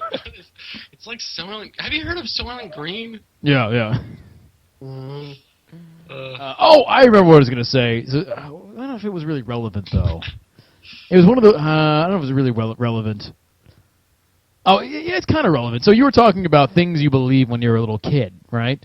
And you thought there were people actually blowing the air out. Here's a funny story. I might have told this before, but I'm not sure. My grandfather was a jokester.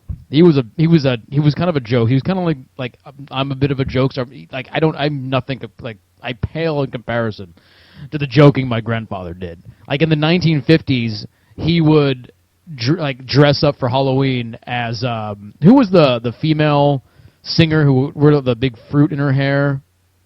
She had a banana?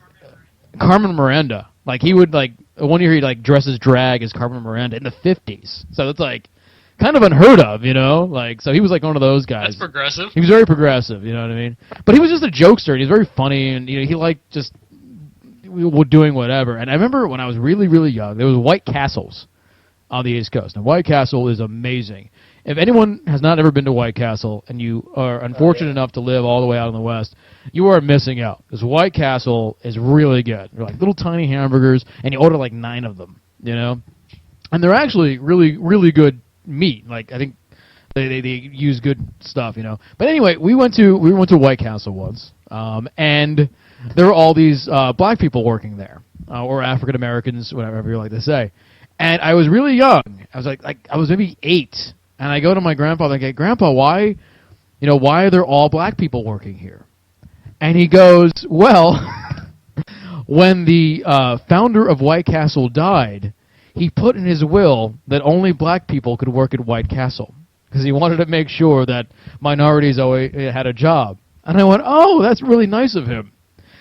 And I thought that till I was in my 20s. God.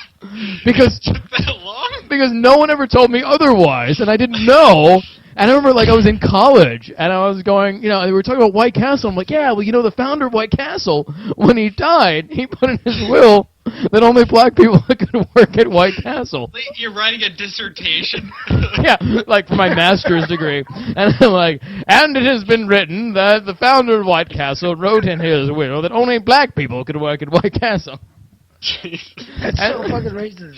It wasn't really racist. It was just my grandfather was like, "Oh wow, this kid's dumb and doesn't know any better, and here's my chance to play a joke on him."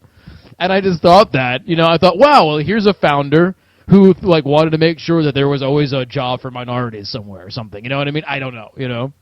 And so I was like, yeah, all right, great. Oh, sci-fi chick, that's so funny. Anyway, someone was like, no, I don't think that's true. And I'm like, I don't know, my grandfather told me. He knows about these things. And I ended up looking it up, and of course it is not true. Just No. this is very Not even remotely true. not even remotely true. Not even remotely true. Oh, my grandfather, he was something. All right, I got 20 more minutes. Any other games we want to talk about, or do we want to move on to news? Chris Davis, you have not really spoken about any games yet tonight. Other than Rust. Other than Rust, any you want to really talk about?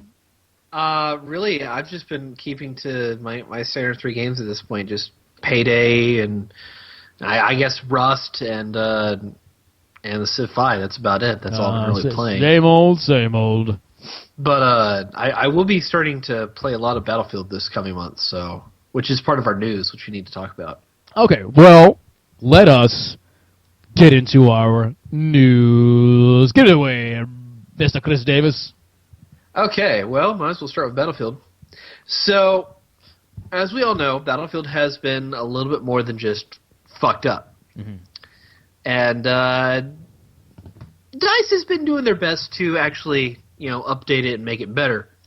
Well, for the month of February, they're really, apologizing to people because they're going pretty far in actually making it up to people. So, Right. This past week, in fact, I think it was yesterday, all platforms that Battlefield 4 is on received a game balancing patch update that fixed a bunch of the weapons and balanced a bunch of the vehicles. Now, this patch is also, I don't know if it's part of your story, caused a lot of new problems for PC players. Yeah, and they are working into that, but hey, at least they're listening to us. And I've balancing goes. I've noticed on the PS4 that certain things are better, certain things are not. So, for instance, on the PS4, on certain maps like Lansing Dam and Parasol Storm, I would do this, and I think I've spoken about this before, this jittering thing, where I'd kind of go 3 steps forward and 1 step back, like every 10 seconds or so, and that seems to be 90% cleared up. And rubber banding they pretty much fixed. And I find that when I'm running smooth, I'm running a lot smoother. I'm still getting, when I'm looking, when I'm at the end of a map, and I'm looking at all the action, I'm still losing about half my frames. I'm still going from about 60 to 30, if not a little bit less, which is really unfortunate. I wish they would optimize for that because it's really just disconcerting. But I'm finding that there's something else they did, and I've been looking on the forums, and people are trying to kind of figure it out. And the game just sort of, in certain times, looks better and feels better. There's something with the way the graphics have been rendered, and there's something with the way the input has been. Like I almost feel like they reduced input lag. And I was playing a bunch of Flood Zone tonight before the show, and I just felt like my control was really dead on. Like I really had a lot more precise control over my character. They've I did before. Improved the netcode for the game, so that probably accounts for your control scheme. That's probably what it is. Yeah, I just felt like I was just really on top of it. In fact, I've been slowly, incrementally raising my sensitivity on my sticks, so I can get to the point to where I can do a 180. I'm not up there yet, but I'm at 40% right now. And I popped it up another 45, another 5 points to 45, just because my control was so much better. It seemed so. Mm-hmm. Well, so what they're doing a bunch of things. First off, they're giving away a battle pack every day of February. As in February, every day. You have to log in. You have to log in though. You have to log in, and you have to But you get a bronze battle pack for every weekday, and then a silver battle pack on the weekend. You know what else? You know why that is? You know why you have to log in to get it? Because they're testing their servers. They want as many. No, they're testing. Yeah, that's probably a good portion of it. Yeah. Yeah, because they can make it so they just build up in your account. They're doing that because they want to slam their servers to really put them through the ringer to see what they can do and what they need to fix. Yeah, that's good. They're also doing double XP weekends. They're doing a standard double XP weekend for all players. Mm-hmm. But if you're a premium member, you get an additional double XP weekend. Mm-hmm. So potentially you get 3 double XP weekends in February if you're premium. Right. Which is pretty cool. They're adding shortcut bundles for people. So I'm not happy about that. So what? Not happy about that. Really? You know what it is? Part of the fun of Battlefield is unlocking shit. And if you take away that ability, you're kind of pulling all the sap out of the tree at that point. Well, they say they're voluntary. They're not mandatory. I know, but I mean, how can you resist that succulent, sweet, nubile goodie right in front of you? The problem is, that a lot of these weapons, these like the later tier shotguns and whatnot, since people haven't been able to unlock them because it takes a while to do it, a lot of them are horribly unbalanced. horribly unbalanced. Like, there are some shotguns that can one-shot you from, 50, 60 feet away. It's ridiculous. Yeah. So they need, all this is doing is just pouring a bunch of unbalanced weapons into the game. Well, the thing is, though, I believe when I was reading the patch notes earlier this week for the weapon balances, they specifically addressed the DMRs and the shotguns. Okay, because, today and yesterday, I was getting one-shotted by Psycha 18, whatever the fuck they're called, from pretty far away, and I was like, are you fucking shitting me? Like, it's ridiculous. Well, those also could have been, they could have been slugs. Yeah, Because, I've killed people from 100 yards off with a shotgun using slugs. I don't know. Yeah, maybe. Maybe that was it. I have to look. Do they do, like, a bullet drop or anything? Oh, yeah, there's bullet drop. There's bullet drop. There's bullet drop. Jesus Christ, you hit someone with a slug from 100 yards? Yeah. I was on Caspian border. That thing should drop way faster than that, dude. I was calculating lead time and angle drop. Oh, so you were lucky-ass shot. But still, like, even with lead time, and if you arced that shit, that still shouldn't do 100 points of damage. I mean, that should not one-shot somebody. The guy was also pretty weak. He just got out of a firefight. But okay. He had like 2 health. Okay. So now the whole story comes out. It went from like Chris's Rambo to like, well, he had both legs. Knocked a guy with a shotgun from I hit it. yards away. Now you're like in Rust hitting a sleeping guy with a rock. Yeah, but the point is that I did it and it was hilarious. All right, I'll give you that. They're doing shortcut bundles. Everybody gets the grenade and handguns. Okay. But the premium users get DMRs and shotguns. Okay. So you get that a little bit of balance towards premium there. And it doesn't take long to get fucking grenades anyway. No, I maxed out my grenades really fast. Yeah. So. God, especially on lockers. Oh, if you put minis on locker, man, you fucking just destroy people. The impact is pretty good too. Impact is good. That's what I like. Impact is good too.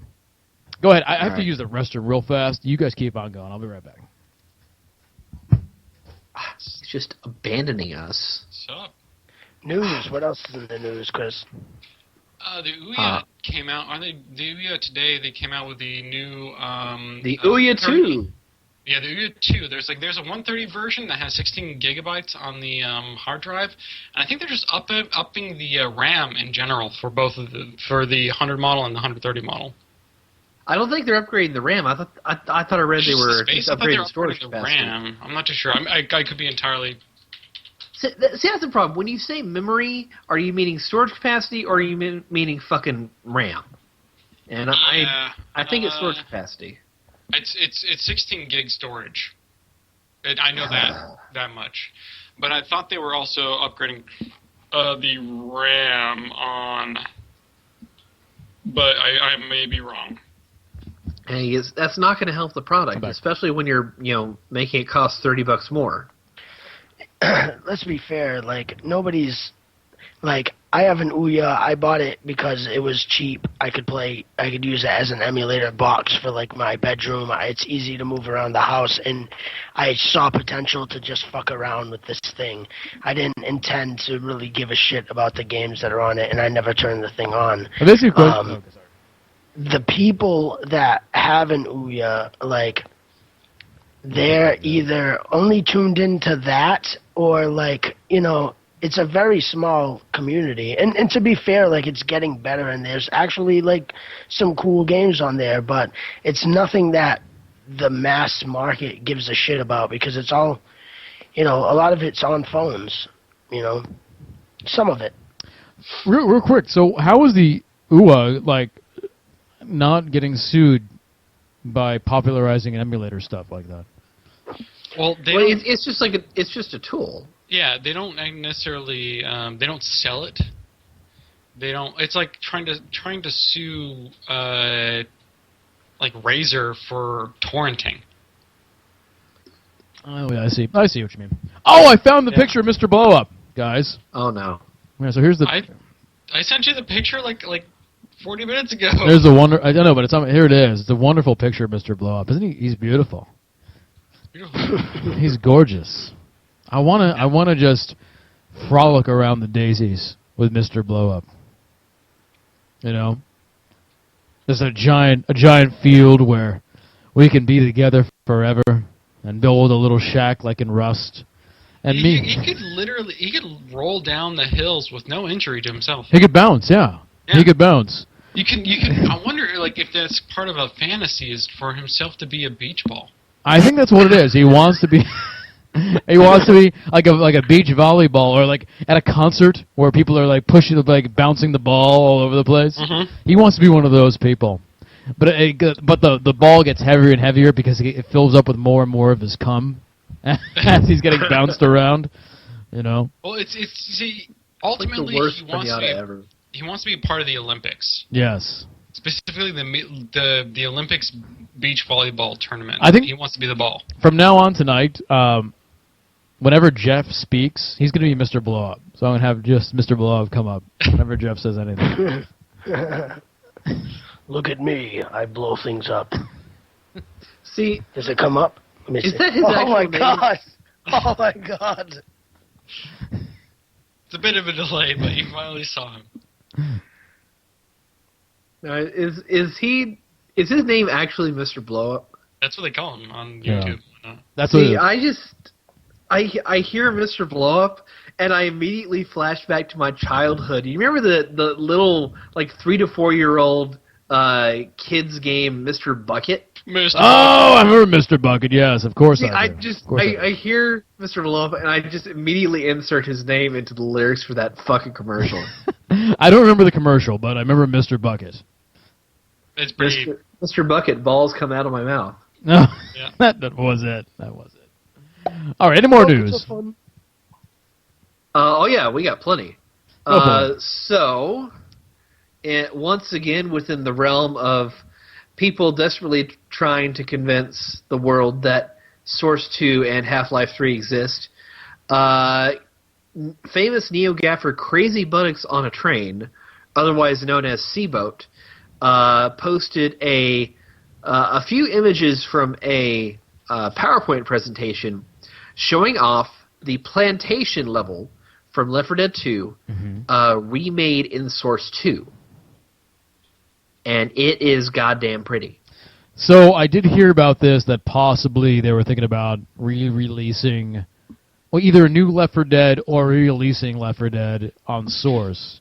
Well, Which I wonder it would if be they really do interesting. A, Left 4 Dead 2 a la really release like they did with TF2, Like where they have like a hats. free with hats. Free with hats. Yeah. If they were going to release Left 4 Dead on Source 2, they'd have to do it for... I can see Valve doing that as a free download. If you've already purchased it. Yeah. You know. But no, I don't. I think that Source 2, I think hats are over. I think come the next engine, it's going to be belts. Belts. It's going to be belts. Belts? Because you're a fucking Texan, that's why. You want I want big belt buckles. No, I actually own only one belt. Thank you very much. But how many belt buckles do you got? It's a standard fucking buckle. But in It's not one that's the size of a but in Texas, a standard buckle is the size of a fucking pancake. No. You got to measure it in steaks. Yeah, in steaks. My buckle's 3 steaks big. I got an 8-ounce belt buckle. 8-ounce belt buckle. It looks even funnier when it's Mr. fucking Blow Up Bubbles, whatever the fuck that dude's name is. Mr. Bubbles.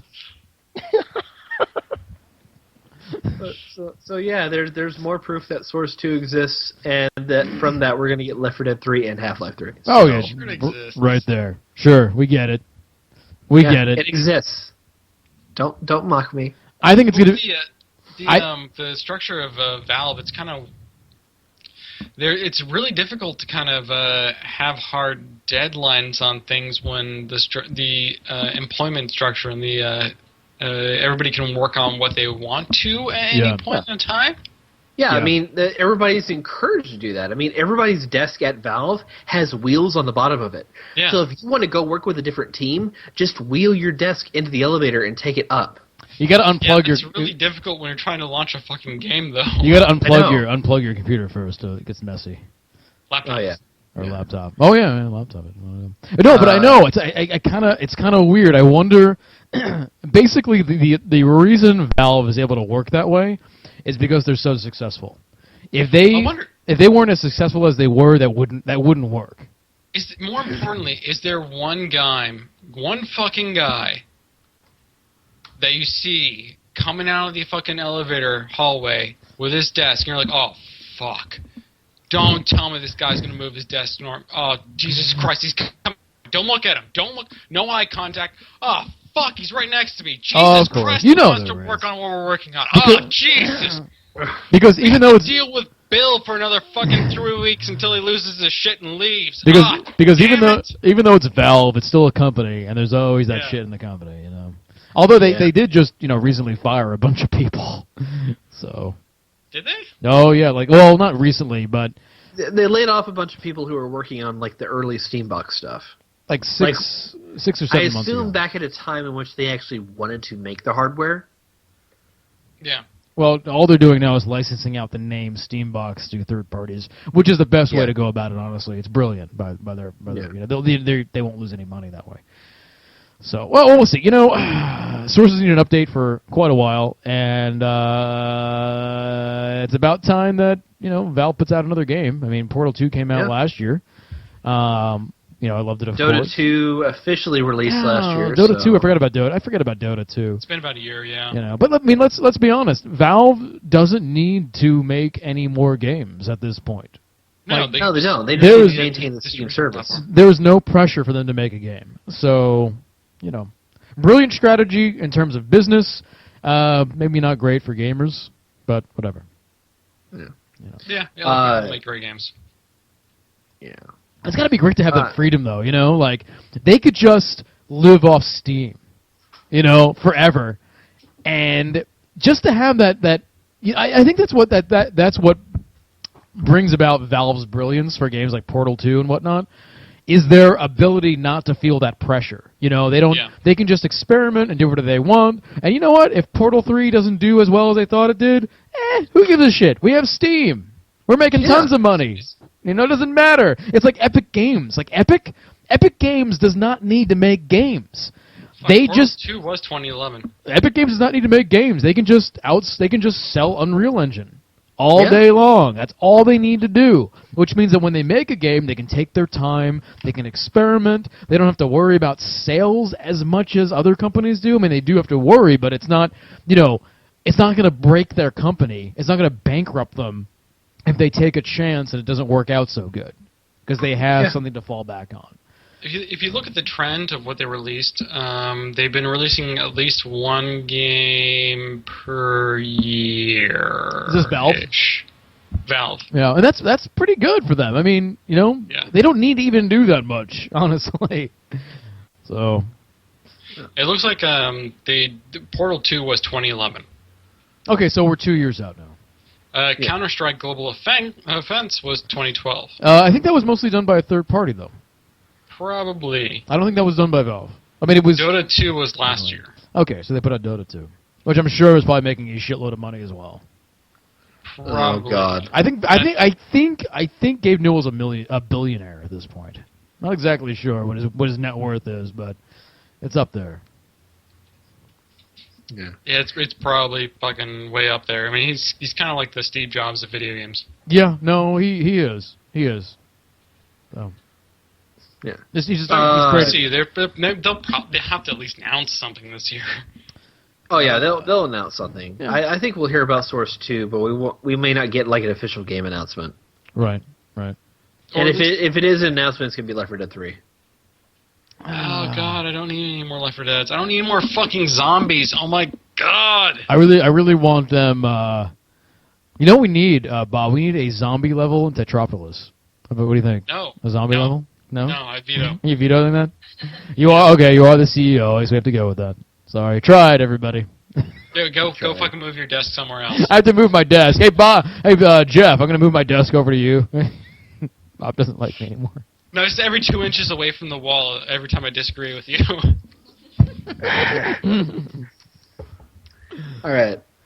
So there's a rumor going around that the PS4, in addition to PlayStation Now's functionality, is going to be receiving PlayStation 1 and PlayStation 2 emulation software. I heard about this. So the weird thing about this, the really weird thing about this, is that part of this rumor is that possibly, I don't know, it's all rumor, all conjecture, but that because of that, the PS1 and PS2 libraries won't be available via PlayStation Now. And that would make sense to me. You know what? I want them available PlayStation Now, though. I mean, no, I agree with that. I kind of want both. I kind of, you know what? Fuck it. As long as I can buy them and I can play them, I'm fine with that. I just basically want the library that's on PSN for the PS3 on the PS4, and if that can happen, then I'm totally fine with that. I have a shitload of PS1 games and a lot of PS2 games, and if I can play those on my PS4. Wonderful. And it really depends on the licensing, though. Like, it's because they're licensed currently. The ones on the PS3 are licensed to be distributed on the PS3. Then they have to go track down everybody they get a license from, if it didn't change hands since then, and then get it re-signed for the PS4. I don't know if that'll well, see, that's the thing, though. In their selection of games, they're pretty fucking conservative. They have a long list, but it's all titles that either were PlayStation exclusive or were just really easy to work with publishers. So, I don't know. I don't think it'd be all that hard for them. Now, are you talking about downloads, or can I take like my copy of King's Quest and throw it into my PS4? Like you can take your copy and plug it in. Well, I can play King's Quest on my PS3. Can I just, put my copy of King's Quest into my PS4 and play it? That's what the emulation rumor is suggesting. Oh, really? Like you can put the fucking discs in? Yeah. No, it's a software emulation. That's a software emulation. The most games I have for any console are PS2. You can do that with the PS3 right now. No, you can't. No, you're right. You can't. Oh, I can't because I don't have it. No. I have the slim version. Right. Well, so not the new slim version. Right. So you can play PS1 games, but not PS2 games. And they're saying that on the PS4, you'll be able to do PS1 games and PS2 games, but not PS3 games. And PS3 games will be able to be streamed through PlayStation Now. You get That's it? a good fucking deal, because there was a lot of really good games for PS2 that I have up here. Oh, you fucking kidding me? The PlayStation 2 is arguably the best console ever made. Yeah. Yeah. So... And weren't they planning on doing already upscaling the resolution and everything? Well, it's going to be the resolution's already upscaled on the PS3, but the upscaling is going to be even better on the PS4, right? Is that part of your story, Chris? The source additionally claims that Sony is working to ensure that backwards compatibility games are optimized for native HD resolutions, eliminating the blurred upscaling seen in emulated releases on the PlayStation 3. So even better. That sounds good. Yeah, I'm liking it. This is just selling me on the PS4 even more. You know what that means? That means I can broadcast PS2 games. You know what that means? Way Back Wednesday. Fucking Way Back Wednesday coming back, baby. That's right. Yeah, people Hardcore. want Way Back Wednesday back, man. It means Way Back Wednesday coming back hardcore. I'm gonna play some fucking Colony Wars on this shit. Fucking G-Police shit. Sounds good. Motherfucking King's Quest 2, bitch. Dude. Yeah. All right. Dude. All right, I got two more for you. Yeah.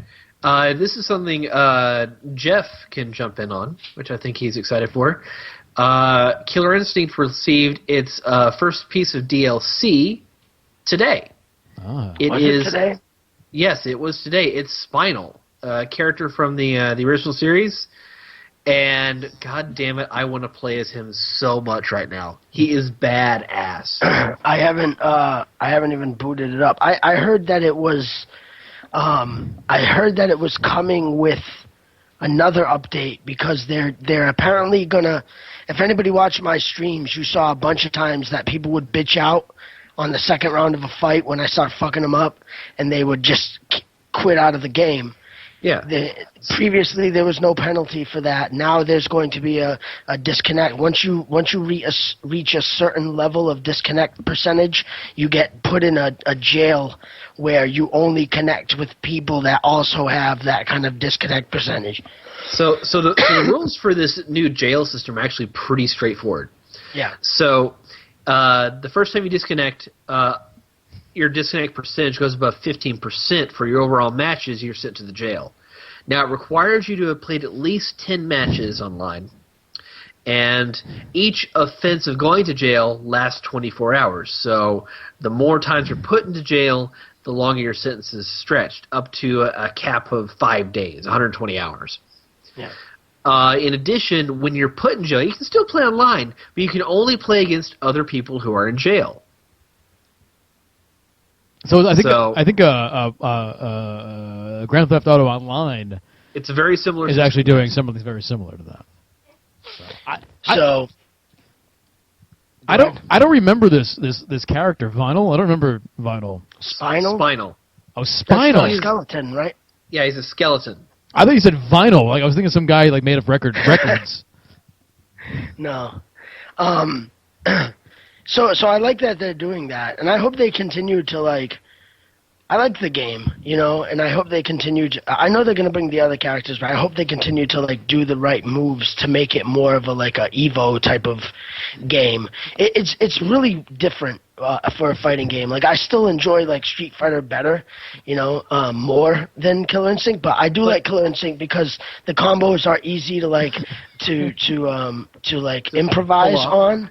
Yeah, they're easy to improvise, like, on the fly, because the combo system is kind of just systematic, But the thing about that is there's a potential when you're good, there's a lot of potential for, like, combo breakers, and that's where the game gets technical, Instead of, like, Street Fighter, it's a lot of reading frames and shit like that, It's a lot of, like, inner knowledge of how the game works before you can really, like, compete on a better level. But it's good to see that they're doing something like that. I didn't notice it. I thought it was coming at a later date.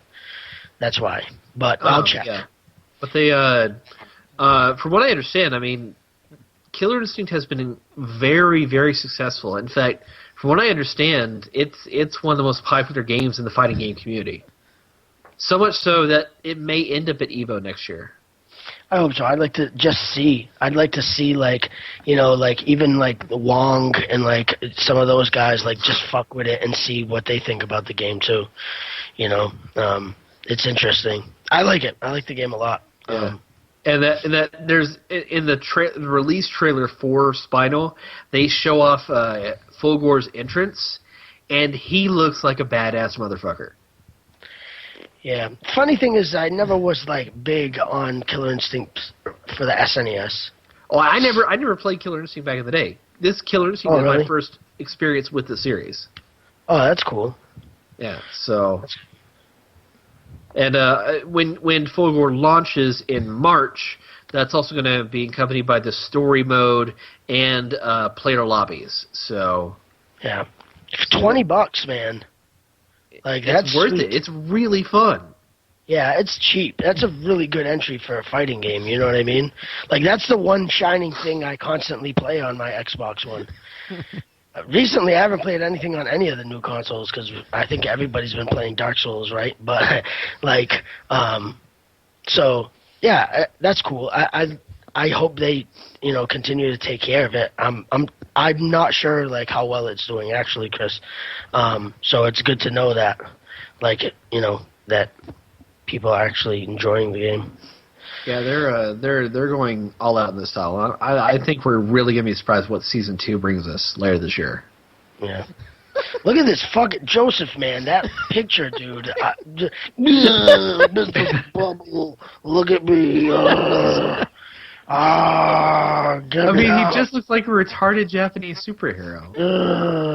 You've been causing chat to lose their shit for like the last 5 minutes. I'm seriously losing my shit too. I'm big and I'm black. Oh God. All right, more news. All right. Well, I got 2 things we can go over. real quick. Are we stressed for time? No, okay, go for it. It's fine. Okay. In addition to... Well, I guess I actually covered it in my toast, but Payday 2 also released new DLC. It's called the Gauge Weapon Pack 2.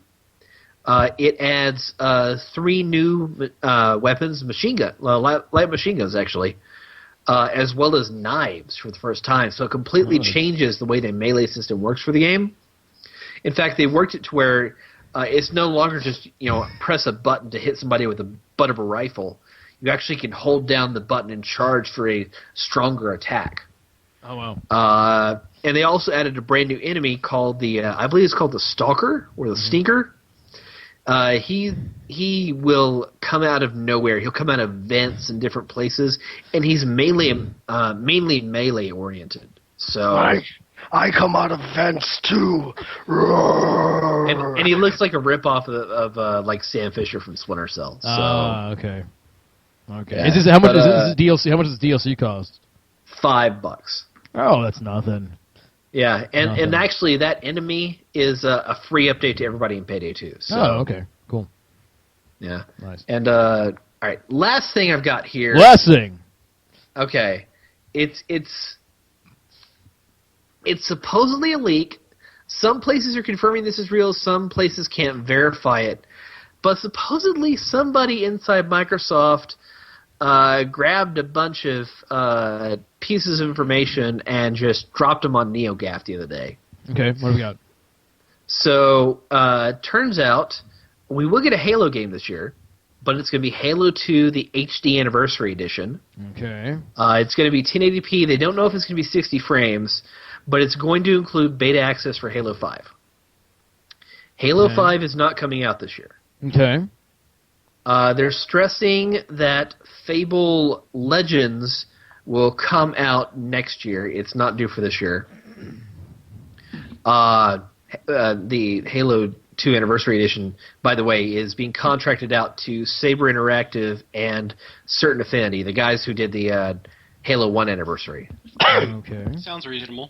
Yeah. And they've also confirmed Crackdown 3 is in the works at an undisclosed Crackdown developer. 3? Holy shit!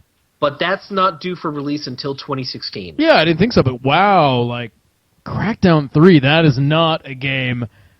Listen, if you ask me what game I least expected ever to come back with another sequel, like, Crackdown is pretty down there. See, people this past week were actually thinking that we were going to get a Crackdown 3 announcement this week. Because Ruffian Games, the developer behind Crackdown 2, was set to reveal a new game this week, but it turned out to be something completely different. It's part of Square Enix's collective crowdfunding venture. So people don't know who's developing it, but they know it's in development. The first Crackdown was awesome. Crackdown 2 was just kind of shitty and the same as Crackdown, but I mean, a proper Crackdown, like a proper Crackdown sequel would be awesome. Yeah. Awesome. Yeah. Let's see what we got here. So it also, Scrawny Flannel Man chat was saying that the Cloaker from the original Payday 1 is going to make a comeback in Payday 2. I think that's... Oh, the Cloaker, really? The Cloaker, yeah. I don't know if that's a rumor or if that's confirmed. I do not know. Of course, the Cloaker may actually be the guy who just got launched into the game, so... Possibly. I guess it could be. Could be. Yeah. Let me just Google the Cloaker Payday 2.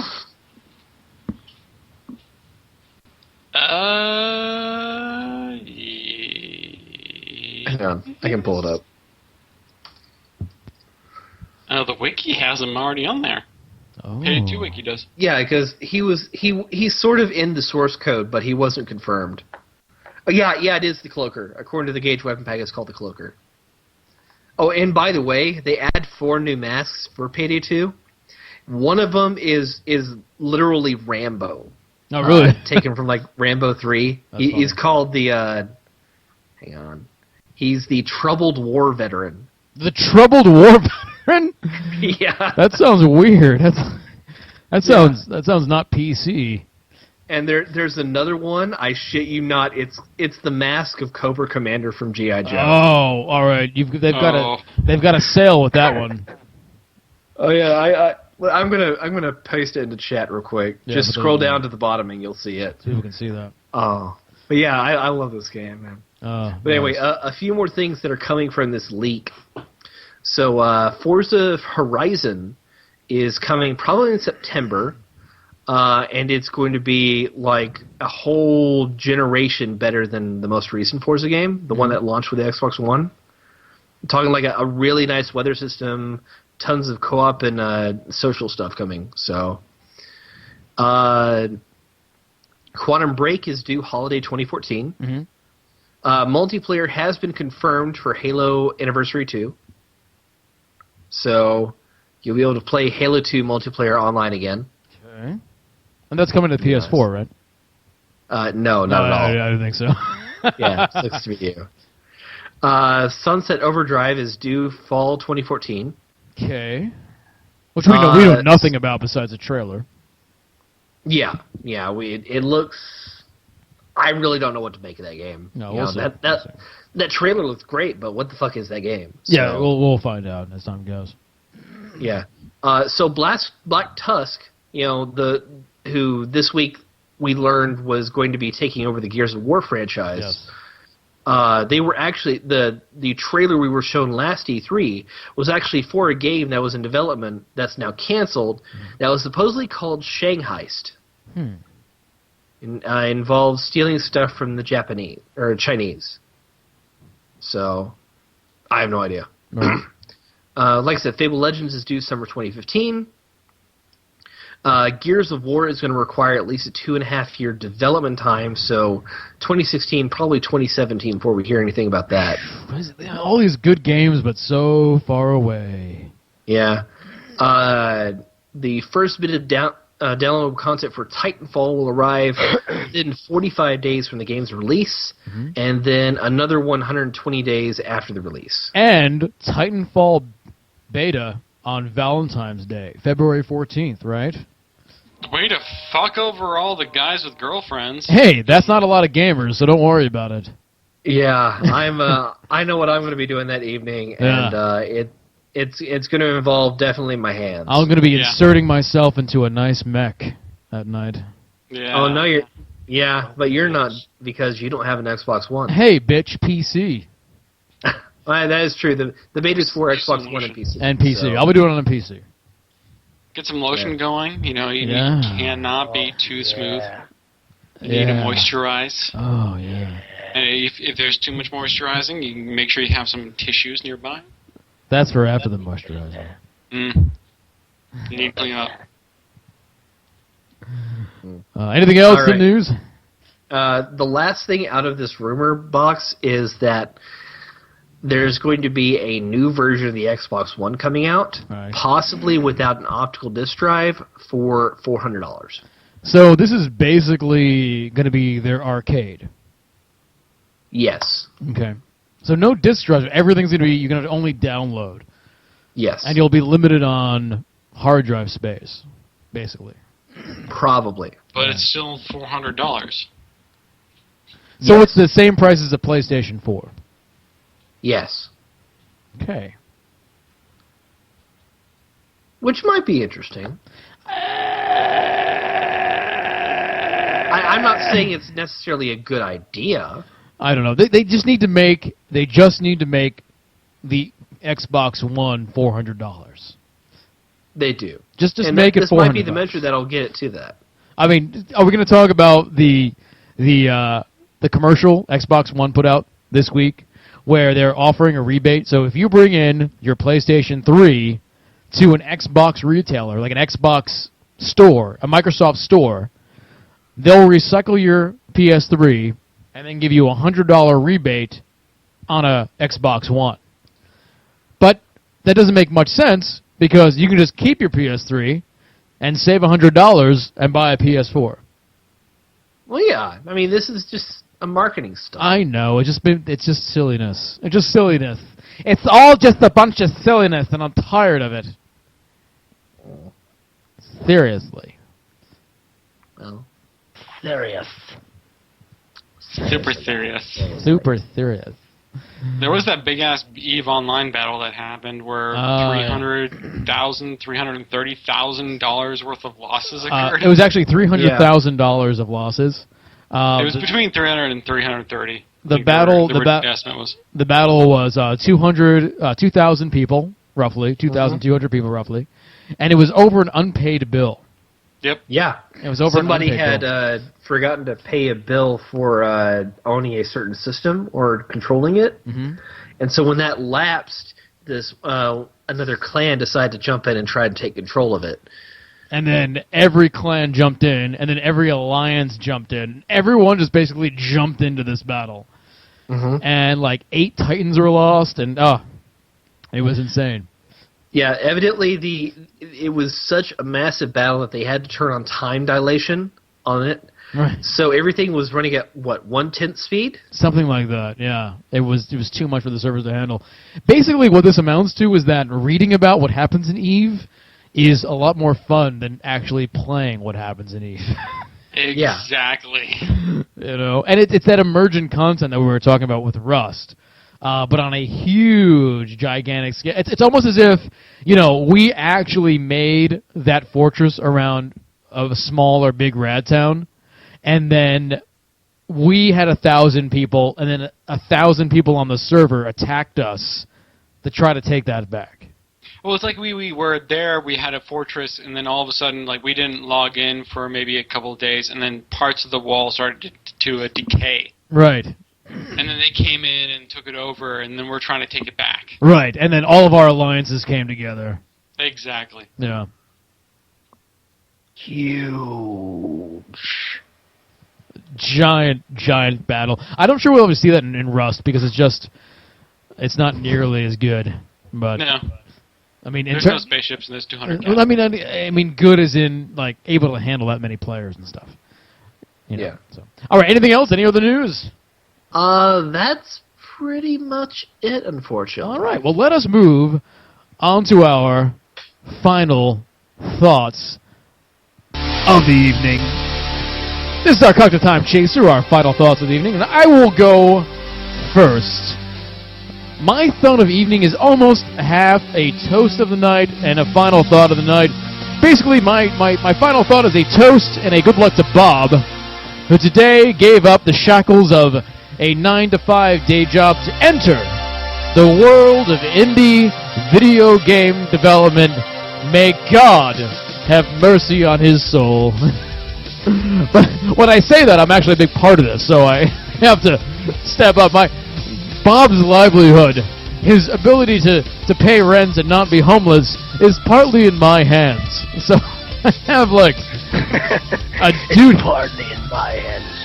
It's like Bob's life is in my hands. So what I'm saying So is, he's fucked. what I'm saying is, Bob, I think I need a blowjob. Is what I'm saying. No. I'd probably model and texture much faster with your luscious lips around my erect cock, is what I'm saying. No, but good luck to Bob, and good luck to Next Gen Pants. It's going to be a very, very exciting year. And it's one of those things where when you believe in something and you have a dream, you just have to kind of go for it. And Bob's kind of an inspiration for that. Also, having lots of savings helps to do that sort of thing. That does help. That does help. All right, Chris Davis. My final thought this evening is similar to our discussion earlier about Rust, where I'm kind of fucking tired of the game until at least several patches from now. Mainly because I incurred an injury because of that game. I evidently aggravated a nerve in my elbow, my ulnar nerve, and now, ever since Saturday night, my left pinky finger and my left ring finger have been kind of fucked up. It's all that chopping wood with a rock. Chopping wood with a rock. Yeah, it came from that. So this is the first time I've ever been injured by a video game. And so I like to put out a sincere fuck you to Rust for this. All right, there you go. And Jeff, why don't you give us your final thoughts? I want to